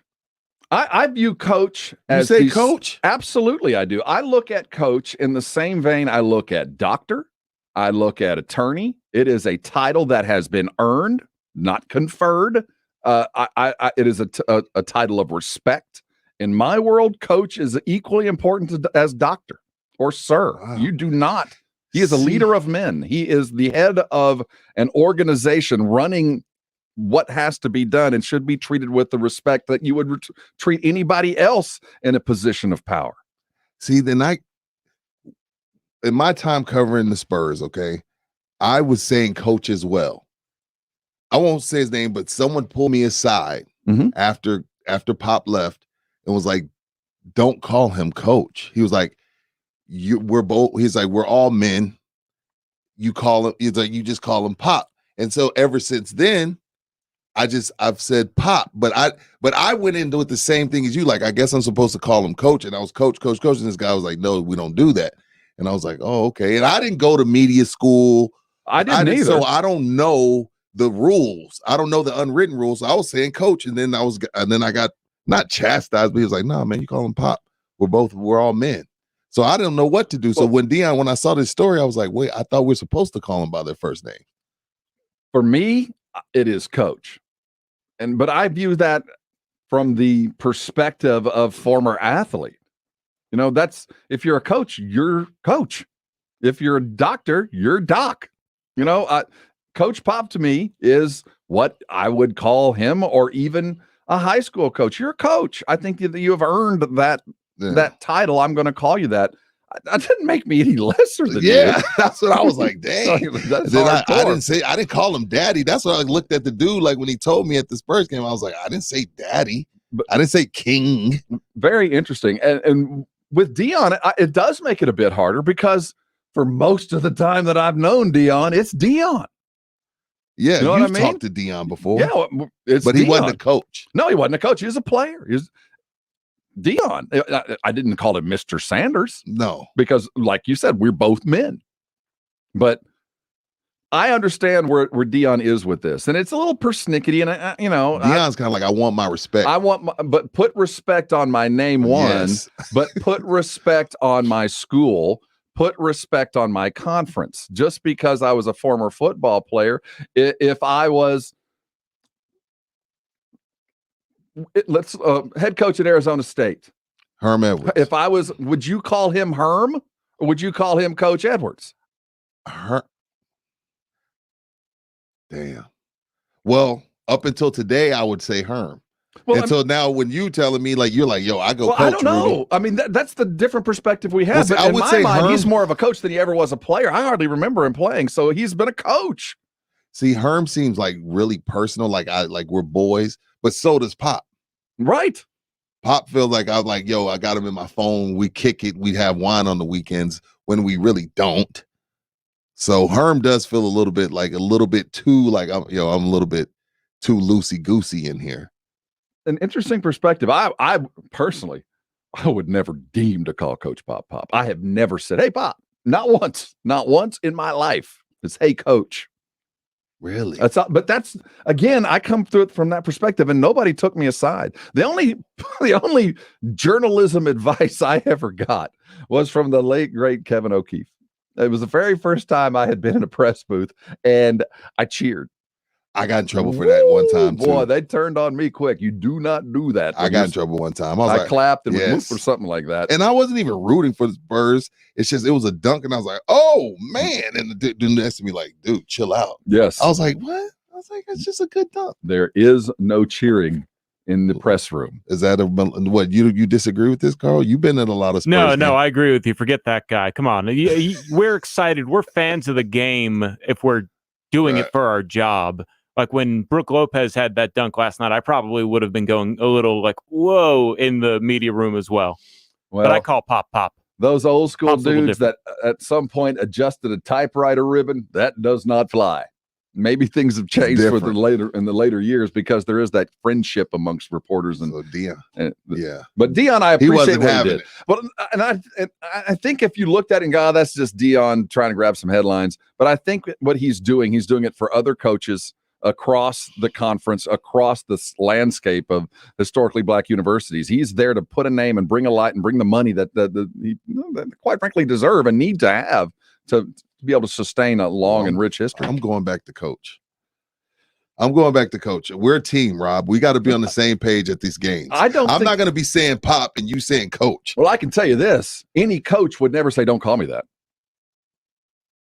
I don't know. Would never say, "Don't call me what." When I walk up like, "Coach, don't call me coach." Okay.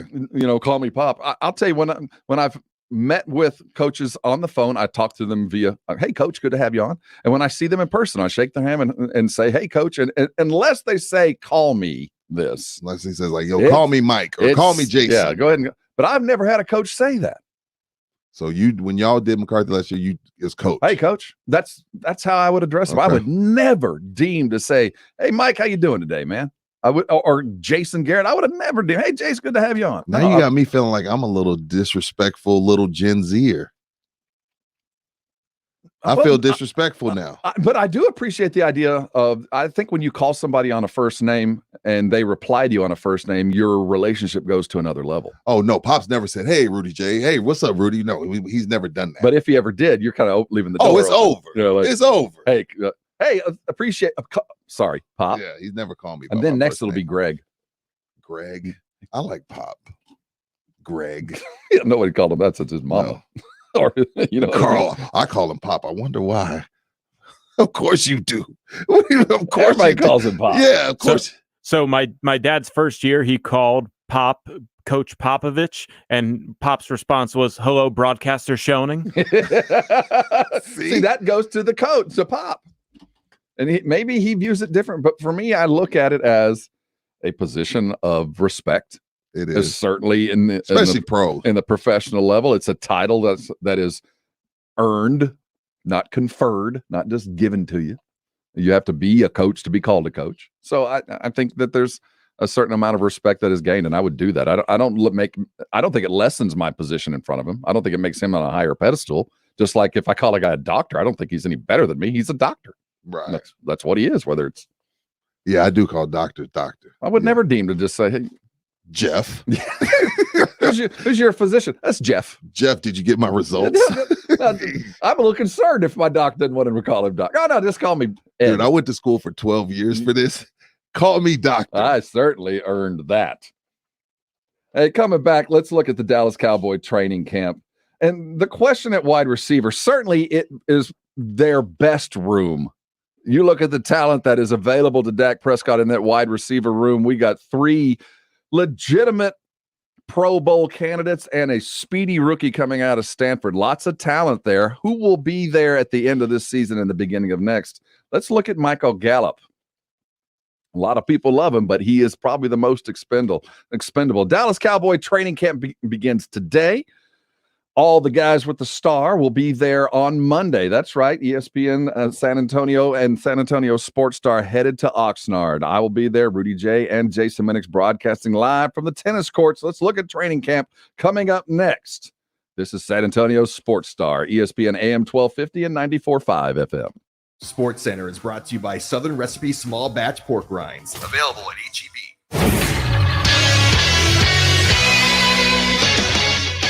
I'm James Pledger, and in the NBA, the Milwaukee Bucks are the NBA champs as Giannis Antetokounmpo scored 50 points with 14 rebounds and 5 blocks in the series-clinching 105-98 win over the Phoenix Suns en route to being named the Finals MVP. In other NBA news, the San Antonio Spurs continue to get their pre-draft workouts with players ahead of next Thursday's draft, as the Spurs recently worked out Texas forward Kai Jones, whom they had a pre-draft interview with earlier this offseason as well. In college football news, the UTSA Roadrunners have been picked to finish second in Conference USA's West Division behind the UAB Blazers by the media. The Roadrunners received 9 first-place votes after finishing 7-5 in Jeff Traylor's first season last year. I'm James Pledger for San Antonio Sports Star, ESPN AM 1250 and 94.5 FM. Don't wait until you think you have a problem with your water before calling Alamo Water Softeners. Hi, Jason Minix here. Have Alamo Water Softeners come out to your house and give you a free water analysis and free estimate. Get free basic installation with the purchase of select new water softeners. You know, in San Antonio, we have some of the hardest water in the country. Having a water softener, it's a necessity, not a luxury. So discover the Alamo Water Softeners difference. Go to alamowatersofteners.com. That's alamowatersofteners.com. If you spend hard-earned money on a designer watch and that watch breaks, don't you want it repaired with the same designer parts? The same goes for your car after an accident. Your safety and full satisfaction is My Collision Center's top priority. My Collision Center works for you. Our professionals use original, not aftermarket generic parts that will bring your vehicle's value down. If you have an accident and you want factory parts at no extra cost to you, choose My Collision Center. Ugh, my stomach. Don't worry, I've got you covered. When you have nausea, heartburn, indigestion, upset stomach, diarrhea. What's that? It's Pepto-Bismol Chews. Pepto-Bismol's in a chew? Yeah, they taste great and provide fast relief. And you can always have Pepto-Bismol handy. Ooh, let me try it. Try Pepto-Bismol Chews for fast relief. Nausea, heartburn, indigestion, upset stomach, diarrhea. Use as directed. Keep out of reach of children. How can I make sure my office never stops working? With Staples Connect, it's possible. I need to keep my back office stocked without messing up my bottom line. Also possible because Staples Connect has your small business covered with big savings on everything you need to get work done. This week, earn 30% back in a Staples store bonus when you buy any 2 ink cartridges, including HP. Explore what's new at your local Staples or staplesconnect.com. Staples Connect, the working and learning store. Limit 4 in-store only. Visit staplesconnect.com/store bonus for details and 724. Enjoy a powerful business upgrade with Dell Technologies Black Friday and July event. Get amazing savings with up to 50% off high-performance computers and tech built for business, and be able to take your office with you with Windows 10 Pro. Plus, get great offers on Dell servers, monitors, docks, and more, all with easy financing options through Dell Financial Services. Call 877-ASK-DELL. That's 877-ASK-DELL, and speak to a Dell Technologies advisor today. At Charmin, we heard you shouldn't talk about going to the bathroom in public, so we decided to sing about it. I love my Charmin Super Mega Golden Rolls, yeah. Gold last long, it's TP Gold, yeah. Charmin's got 6 rows in one, lasts forever on my buns. Only Super Mega when I'm cleaning. Charmin's got my booty believing. Charmin Super Mega Roll is 6 regular rolls in one. Enjoy the go with Charmin. This summer, soccer is on at Twin Peaks. Get to Twin Peaks to catch the final legs of Copa America and UEFA Euro 2020. Then, the 2021 CONCACAF Gold Cup is just heating up, taking us through August the 1st with tons of games to watch. The best part? The sweet deals you're going to find at Twin Peaks. All day long, come grab $3.99 shot tequila, $5 house margaritas, $5 22-ounce drafts, some Dos Equis or Modelo, and more. Come kick it with us. Twin Peaks eats, drinks, and those scenic views. Want to hear something amazing? Discover matches all the cash back you earn on your credit card at the end of your first year, automatically, dollar for dollar, with no limit on how much you can earn. Extra cash? Come on, how amazing is that? In fact, it's even more amazing when you realize all the places where Discover is accepted. 99% of places in the U.S. that take credit cards. So when it comes to Discover, get used to hearing yes more often. Learn more at discover.com/yes. 2021 Nielsen Report. Limitations apply. This is R&R in the Morning on San Antonio Sports Star, ESPN 1250 and 94.5 FM.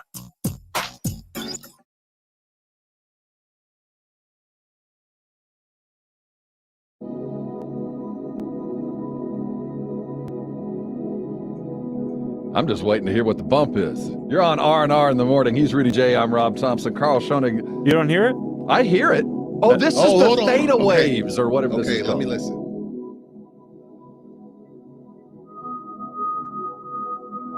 You drive to this? Not this particular one, but more or less this stuff, yeah. What's this called? This one is 8 hours of powerful theta waves, healing, deep meditation, sleep, raise intuition, improve memory. So this feels like yoga. This feels like yoga to me. Yeah, this is more along the lines of just what I play. There's like theta waves that are supposed to help you lucid dream, and I don't get into any of that kind of stuff. But yeah, this is more or less expansive mind music. I do feel smarter. I feel a little smarter. Is this all the way up? Yeah, there you go. That's all the way up. But yeah, it's calming. It's nice. It's a good way to start the day, actually, when I get on 35. This is how I imagine someone saying over this, like, you are somebody. Be yourself. There are guided meditations like that, yeah. Words have power. You sound good doing it, too. I think there's a future in this. See what I mean? You are someone. Yeah. Theta waves. Hey, it's a big market. There are 7 million views on this. It was posted in 2015. So views? What exactly? It's on YouTube. Oh, this is YouTube. But what describe to me the picture that goes along with this sound? Is it just like It's stars? Like, it's a shooting star over a night sky in what looks like to be the Grand Canyon area. Like, wow. Yeah, it's pretty nice. I feel calmer already. Yeah, protect your energy. That's right. Theta Waves by Good vibes. Carl Schoening. Exactly. Thanks, Carl. The more you know. You feel better? Do you feel better, I feel Rob? calmer. I feel maybe we should have a theta wave moment of the day. Maybe when there's a controversial subject that we attack, the next one we play some. Seriously, when I get into it with my wife, I'm going to take a walk with that and then come back and see if I feel the same. I'm going to try that. I recommend meditation every day. You don't have the patience. I don't right? have patience. You just rather argue. Well, I don't have the patience to listen to that. Why not? Did it bother you? I could be down with it for a couple of minutes, then I'm just waiting for something else. I can't. It had the reverse effect on you. It aggravated you. My brain doesn't work that way. I guess I couldn't listen to that very long. Where are you from, Rob? I'm a military brat, but I grew up here. Where were you born? I was born in Lubbock, Texas. Oh, wow. But it was a military base. Oh, okay. Gotcha. Dad's in the Air Force. So very quickly, I spent my first 5 years in Germany and then got to San Antonio soon after. So, but I'm military, brat. Do you remember? Or are you too I young? do have some vague memories. I came back when I was 6, 5 and a half, 6. Okay. So, I mean, there's some flashes and we've gone back, but the way that it affected me more than anything else was I was there from 65 to early mid 70s, 71. Okay. Which, you're a kid, you're growing up and on a military base. It was cool. But what I didn't grow up in the midst of, and my parents weren't a part of, was the social upheaval that was the late 60s. My parents were, straight-laced military types in the military during Vietnam. So I think that the way that they viewed the United States from afar affected the way that I was brought up. I think that's the effect of me living overseas. And I think a lot of military types look at it that way. You're raised in a very unique bubble, and you look back at the country. I can't believe USA's doing that. Well, that kind of stuff, and it was not that, but I think that they looked at the United States from outward and not dealing with the day-to-day turmoil and it kind of affected the way that I was brought up. And I think that was the big effect, whether I was in Germany or anywhere else in the world. I wasn't here. Yeah. Favorite military town? All the towns you went to, all the cities you went to, what was your favorite? What do you remember the most? Which was the most memorable? Well, some of this one I served too. Oh, you served too. That's right. So if I threw that in, the best time there are two places. One is Keflavik, Iceland. Pretty cool place. Iceland? Or Incirlik, Turkey. Those were the two cool places I went. So Turkey was cool. Next to Ephesus, and it was it's Turkey. It was right there. You like Turkey? Yeah, it was a good time. And Iceland was volcanoes and ice and snow and all that. So I didn't really live that military lifestyle when my parents were, because I was a kid, and then when I was in the Air National Guard. So I was serving a weekend a month and getting deployed in the summers kind of stuff. Cool. You were military. Kind of. 1 year. I'm a prop vet. Long story. And it is what it is. 1 year. But 1 year. I don't consider myself a vet. I'm not a vet. You went through basic training though, so you got good stories for that. Yeah, that's it. You got good stories for that. Change the subject. Michael Gallup. Michael Gallup. But before we get into Michael Gallup, what's your opinion of him? What do you think of Michael Gallup all in all? I think he's underrated. I think because he's playing. Well, I mean, one, he was playing next to Amari Cooper. Then you go and draft CeeDee Lamb in the first round. But when you look at it, I think he makes the toughest catches of the crew. You know what I mean? Whether it's in traffic, whether he has to toe tap, he's a deep threat. He runs good routes. He seems like he's a good teammate. I think he's underrated. I don't think anybody would argue. Because of him, they're a top 3 wide receiving core. I mean, if you want to argue that, that someone's a little bit better, but they are one of the best wide receiving cores, and that's because he's such a good 3. Or would you consider him a 2? It's hard to define right now because we really don't know what CeeDee Lamb is going to look like on a regular basis with Dak Prescott. Yeah. We really never got a taste of that. But in Michael Gallup's defense, he shows up, 33 catches his first year, 500 yards and a couple of touchdowns as a rookie, and we saw something. And we thought, oh, man, this is on the backdrop of Amari Cooper getting paid. The next year he comes back, doubles it, 66 receptions, 1,100 yards, 6 touchdowns, and did so with Cooper going for 1,200. It was, the balls were going everywhere. 2020, Not so much, but who was going to have a great year? He leveled off 59 receptions, 843 yards, 5 touchdowns. Consistent touchdown getter, but he is a classic number 2 and maybe a number 3 with CeeDee Lamb. How many catches in 2020? In 2020, he had 59 catches. And he got 800 yards. Mhm. That's impressive to me. So I almost have 1,000 yards with not even 80 grabs. That's impressive to me. I think the kid can play. Yes, and this he's is cheap. He's cheap, and he was doing it with inexperienced quarterbacks. I mean, let's not kid ourselves. He was not getting the Andy balls Dalton, landing in his yeah. lap like he was accustomed to. But then there's CeeDee Lamb. And you said he's cheap now, but he ain't going to stay cheap. No. Amari Cooper is expensive and really good, but there are some availability issues with Amari. Oh, you think? I mean, absolutely some availability, but he can play too. But I'm just saying, like, you don't need a $20 million receiver to win it all. You don't. Are you sure? I mean, seriously, in the modern NFL, don't you either have to have a witch at quarterback that makes every wide receiver good, or you got to have stud wide receivers that make an average quarterback look better? Is that because look at what Tom Brady had wide receivers. Yeah, Mike Evans.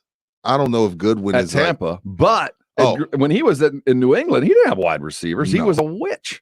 I mean, he just made guys better. It didn't matter who was lining up there. They were going to look better for being in that system with Tom Brady getting him the ball. I don't think Mahomes Dak has Prescott's Hill there and yet. Kelsey. You got to have some horses back there. You do. You got to have wide receivers. I do believe that, especially for the Dallas Cowboys, because Dak isn't going to throw darts like Aaron Rodgers or Tom Brady used to and Drew Brees used to. I mean, those guys didn't matter who they had. They made guys look great. Yeah.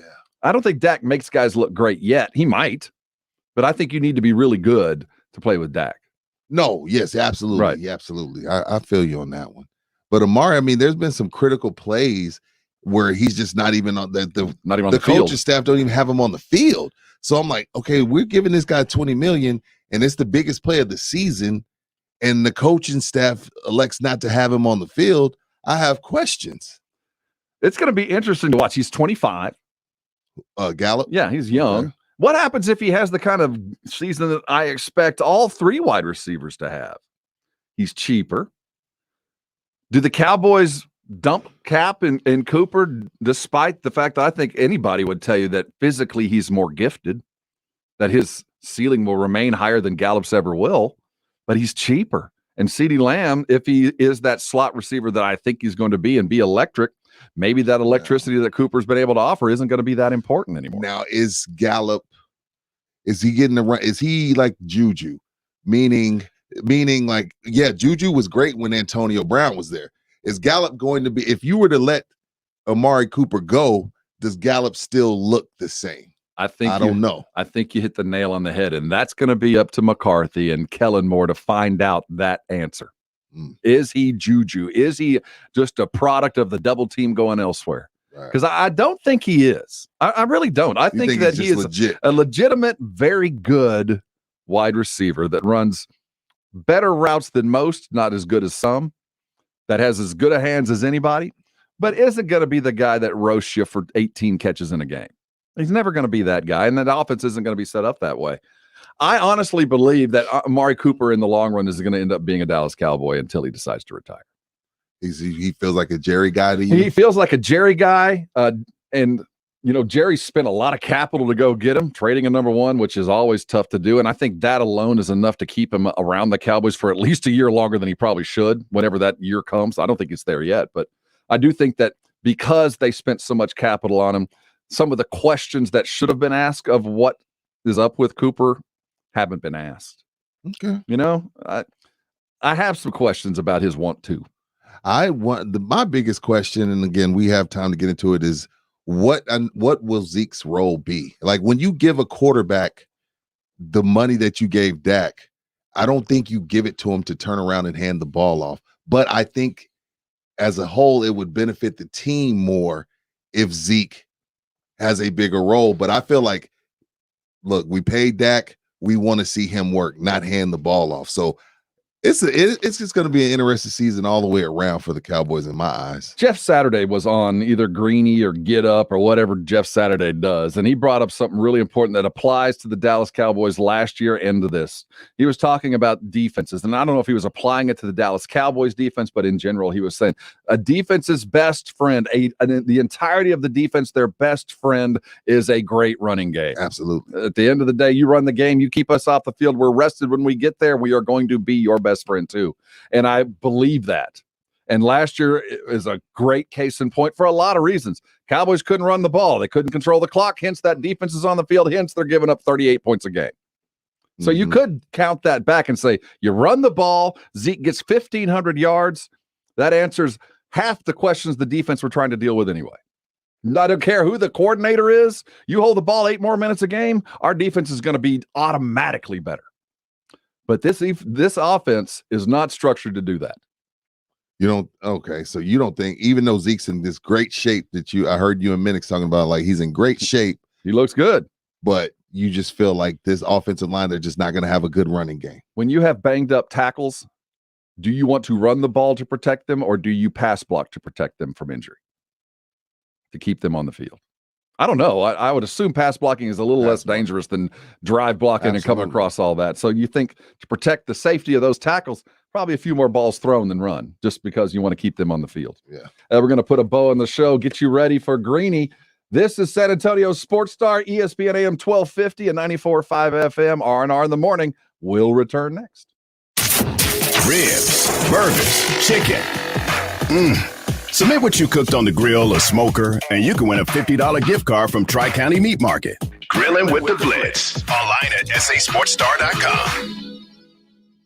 Slacker Sports and Arcade Bar is celebrating 8 years, and we are going to party with them. Hi, Jason Minix here. Join me tomorrow for a live broadcast of the Blitz out at Slacker's North Star location. It's their 8th birthday party. It's our first live broadcast out on location in over a year. We are ready to get after it, and we've got a lot of great prizes to give away, including tickets to go to WWE Raw Live. So join us tomorrow, Slacker's North Star location, and party with us and the San Antonio Sports Star. My name is Angela, and I've had trouble with my stomach all my life. Painful, bloating, uneasy feeling. I visited several doctors and never got answers. Just pills, and they never really worked. I was diagnosed with gastroparesis, which is paralyzed stomach. My stomach literally wouldn't digest food the way it should. I couldn't get the proper nutrition or the vitamins from food. Therefore, I felt weak and unable to exercise. But everything changed when I met Dr. Torres. I went for a free consultation and immediately could tell that he was different from most doctors. He asked questions that I've never been asked before, and he knew what I was going through. After the 3rd day, Dr. Torres' program, I felt 100% better. Years of pain gone. It was amazing. I felt like I was 20 years old again. I have lost weight, and finally, I am now able to do things that I've never done before. Dr. Torres is my doctor, and he changed my life. Call Dr. Torres at the Institute for Functional Health for a free consultation. 468-1891. That's 468-1891 for the Institute for Functional Health. Welcome to Texas, where your backside will sizzle like bacon when you get in your car, unless you go to Mother's Window Tint, home of the Tint and Alarm Special, where you can also buy a new car stereo. Since 1984, Mother's Window Tint has tinted cars and trucks to keep them cooler and stop the sun from damaging their interiors. Texans like dark, privacy window tint. Come to Mother's and get some. Legal and guaranteed a lifetime. Remember to protect yourself and your family. Buy an auto alarm today from Mother's. Starter kill, remote start, GPS locator, 24-hour live monitoring. Save $100 on the tint and alarm package of your choice. Austin and San Antonio stores. motherswindowtint.com. Remember, do it at Mother's and save. 2 teams, 22 players, and over 100,000 screaming maniacs. Your home for Cowboys football on San Antonio Sports Star, ESPN AM 1250 and 94.5 FM. We've got the damn mic. San Antonio Sports Star, ESPN AM 1250 and 94.5 FM.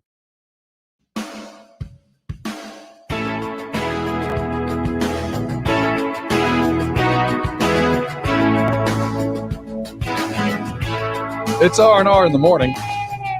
He's Rudy J. I'm Rob Thompson. You want to watch us live, you can go to sasportstar.com. You can dial into our Facebook page. Watch us on YouTube. Just search San Antonio Sports Star. It'll get you there. This is an 80s rap. This is 80s sitcom. It does feel like that, doesn't it? Yeah, it's like someone's running through the fields. This is actually John Mayer's Sob Rock album. Oh, I see you working over there, K. Dot. I gave away tickets yesterday to John Mayer. We got more to give away right now. Oh, let's get it. Let's see you producing K. Dot. This is Sob Rock. That's Sob Rock. Yeah, it sounds pretty sad. I guess that's why. It's like this is bringing me down. Let's go back to Theta Waves. This isn't that far removed from Theta Waves, man. I'm not saying that's bad, but this is pretty mellow. That's pretty guitar on a beach next to a bonfire kind of music. Yeah, John Mayer is coming to the Moody Center, that brand new place, on April the 20th of 2022. So go ahead and circle it in your calendar if you got one. You ever been to Moody Gardens in Galveston? I had a great time there. Really nice spot. I have never spent any meaningful time in Galveston. You haven't missed anything. Well, yeah, I feel that's almost un-Texan. I mean, I've never been to Kemah. I've never spent time. Really? Never been there. You've never been to Galveston, so of course not. I've heard great stories, but it's just so damn far away. And the problem is I got to go through Houston to get there. You don't love Houston? I'm not a fan of Houston. I love Houston. Do you really? I love Houston. See, as we all get to know it, Houston is just an unwieldy mess. Yeah, it's nothing like taking the wrong exit in Houston and then you're an hour away from where you're trying to get to. I used to have to go there on basketball things, of course, and I'm taking all these. You following 10 parents following you. And you take one exit, and before you know it, you got $100 in tollway bills, you know, because you got kids following you, and I'm not going to make them go home and pay the tollway because I took the wrong exit. So one team over a couple of days, that can amass some pretty high-end tollway fees. You're right about that. You don't know what you're doing. You're right about that. John Mayer is going to be at the Moody Center on April the 22nd. You can get your tickets at Ticketmaster.com, or you can continue to listen to us here, R&R in the morning, to give them away. Let's give a pair away right now. I don't know how we're going to give them away, and I've got about 5 minutes to do so. So 656-3776. That's 656 ESPN for our Kia Bossa Bacon phone lines. If you want to go see John Mayer and you're feeling brave enough to talk with us, get on the phone and come see us. If not, Rudy and I'll go. It's April the 22nd up at the Moody Center. What's the best way to give away tickets to a concert? Especially to a band. I like John Mayer, but I couldn't name 4 songs. Me neither. And when I do hear them, they go, "Oh, that's John Mayer." That's and I go, "Oh, I like that song." Yeah. Doesn't seem like he's been around. He's busy answering the phone. No one's called yet, but usually it's caller 7. But no, that's boring. There comes one, but that's too easy. No, let's let him on. No, caller 7's too easy. Let's get the name. This is a producer school. Get their name. Sounds good. And tell them they're going to be on air, and then put it on my screen, and then we will have them on. Don't forget, today from noon to 2, the halftime will be brought to you with Carl Schoening and myself, getting you ready for the afternoon, little break. We'll go a little bit deeper into the subjects of the day there. That'll be quickly followed by Max Kellerman, and then the Blitz with Jason Minnick. That's Wednesday. He'll have Maddie Sky on, and a cavalcade of guests as he prepares for the training camp coverage. I believe he's going the length and breadth of the NFL, preparing everybody for fantasy football and for fandom. Speaking of fantasy football. Yeah. Our Fantasy Gods show will kick back into gear in a couple weeks on Sunday morning. That's Brandon Medina and Michael Jimenez talking fantasy football every week. They're going to be the hosts for our fantasy football league. I can't wait to play in this league. What's your go-to team name? Oh, what is my go-to team? I for the longest I was a murder something. I forgot. So you pick a different name every year? Yeah. I've had the same fantasy football team name. What is since 1993. What was it? Mambo Kings. Mambo? It was a movie at the time. Oh. I'd gotten married and I saw the movie on a plane, and I came back after I got married in August the 8th. So when I landed after my honeymoon, we had just started playing fantasy football, and I'd seen the movie, and I took Mambo Kings, and it's been my name I've had that name longer than I've had my kids' names. Yeah, serious. I forgot you. Yeah, you had to your fantasy football journey. Fantasy football got me into radio. Yeah, that's what I'm saying. Like when you told me that when we were first like meeting and everything, it's a crazy story. Long and interesting story. So we have an unavailable name. So who do we have? What's his name? Who have you culled from this long list of callers there, Carl? His name is Jason. Let's bring him on right now. Jason, welcome on to R&R in the Morning. You want to go see John Mayer? Yes, actually, I've seen him 3 times. My wife actually missed him the last time he came to San Antonio. But we're a military family. We kind of travel around to go see him. Oh, one of those. You've seen him on the road. So what's your Well, my wife really does. Not so much me. She goes with her girlfriend a lot. But dude, I'm with you. I have to like the things my wife likes to. I'm with you. Absolutely. What's your favorite album of John Mayer's? My favorite album. As you Google it, like I am.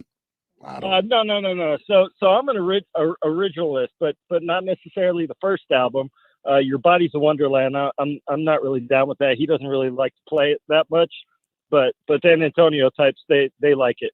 But anyway, so I like Continuum. Continuum. That was a good enough answer for me. The fact that you knew one of the albums and y'all traveled to see him and your military, to me, I think he passed the test, right? Absolutely, he did. We have a winner, Carl. Keep him on hold. Congratulations. You're going brother. to see John Mayer. He'll be at the Moody Center coming up April the 20th of 2022. Continue listening to San Antonio's Sports Star all day, every day. Another reason it pays to listen to us. Or go to Ticketmaster.com and you can get your tickets there. Well, day 3 almost in the books as we wind down to a close that will come crashing into the. We don't have anything to watch tonight, right? We're good. We get to get in bed on time. I am finally going to appease James Pledger, and I'm going to finish out Loki. I'm going to finally watch the last 2 episodes of Loki. Have you watched any of that? No. No. You're No. not in the Marvel universe at all? No. I'm not either. I've fallen into it. I didn't mean to go there. Like, I'll do the Avengers. I think I do Thor. Like, I do that's some of them. Yeah, I do some of it. Like that one, that's a little bit too. Like, which one is Loki? Who is he? He is Thor's mischievous brother. That's the brother, right? Tom So, I Hiddleston, watched Thor, so how could I forget that? Like, I don't know if I want to see just him. Is Thor in it? No, it's actually pretty good, man. They've invested a lot of money. I'm not a nerd into that stuff, but the story has been pretty impressive. I don't even think you have to be a nerd. I think it's just cool. Was Black Widow good? I know Pledge said Black Widow was really good. He was raving about it. It's supposed to be spectacular. And my brother-in-law told me Black Widow was good too. If you're a Marvel fan, you'll enjoy it, but I don't think you can just walk into Black Widow and I got to know some backstory. Yeah, he has a lot of backstory. I mean, what's her name? Johansson? You don't need to know much. I just want to look. That's what I'm saying. I like. Is Venom Marvel? Venom was dope. They are. Is Venom Marvel? It is, yeah. Venom we're about to hit. dope. We have like 25 seconds. Oh, my bad. Yeah, you're yeah, good. I didn't want to go into my Marvel conversation. Just so y'all know, get me started on that. That's another thing I'm nerdy about. A good rule of thumb is never talk Marvel Universe with anybody in video or audio production. It will take away the rest of the day. Okay. They are way too into it. Okay. Well, we hope everybody had an easy drive in for R&R in the morning. We'll be back on tomorrow, and we'll promise to do a better job. Carl and I will see you in a couple hours. This has been the R&R. It's football, and not the Europe kind. You know, the one where they use their feet in conjunction with the ball. Prescott will give it a Zeke, starts up the middle, bounces left. But they also use their feet, but they use their hands as well. 30, 20, and 10, and touchdown. What am I talking about? Oh, yeah, the American kind. Dallas Cowboys football on San Antonio Sports Star, ESPN AM 1250 and 94.5 FM. Tom Bodette here, still leaving the light on for the long-haul trucker. While we were locked down at home, you were out there day and night bringing us what we needed to make it through. And Motel 6 is here to help you make it through. Want to trade a loose load strap and a sore back for a good night's sleep? Yes, you do. Motel 6 has a place just down the road with a clean, comfortable room and a great low rate. You'll know it when you see it. I'm Tom Bodette from Motel 6, and we'll leave the light on for you. What are you going to do when your air conditioning goes down? What are you going to do when the plumbing breaks in your house? I know what I do. That's called Service First AC and Plumbing because I have their number in my phone. One touch dial brings a fast service, same-day service called the best like Service First and AC and Plumbing. The number you need is 210-521-1500. Again, it's 210-521-1500. It's not a matter of if, but it's a matter of when. Your AC will go down, your plumbing will break, and when you need a first responder, the likes of which Service First and AC and Plumbing can bring, you got to have the number available. They specialize in emergencies. They're family operated. They've been around for 14 years around San Antonio, taking care of San Antonians. Fast, reliable, proactively, and most importantly, they are trusted. AC and Plumbing, the likes of which you need on an emergency basis. That's Service First AC and Plumbing. Put the number in your phone. That's 210-521-1500. 210-521-1500. Service First AC and Plumbing. If an education can help you prepare for a career change, here's an opportunity. University of Phoenix is awarding up to $1 million in new scholarships this month. You could earn between $2,000 and $3,000 in a non-cash tuition scholarship. See which one you may qualify for at phoenix.edu.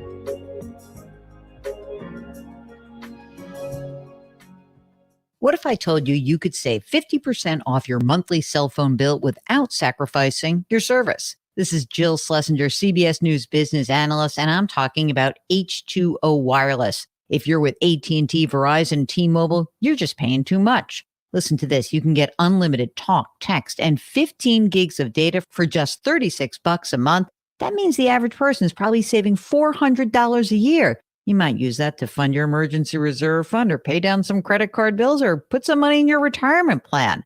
And you know, switching is so easy. You can keep your phone, keep your number. You just have to swap out your SIM card. You get the same great service you currently have, but at half the price. Right now, you can save 50% off your first month when you dial pound 250 and say keyword get H2O. That's pound 250 and say keyword get H2O to start saving today. Running a business comes with pressure. Remote workforces, HR compliance, retaining top talent. You start to feel boxed in. Fortunately, there's Insperity. They put 30 plus years of HR service and technology to work, offering my employees competitive benefit options while lightening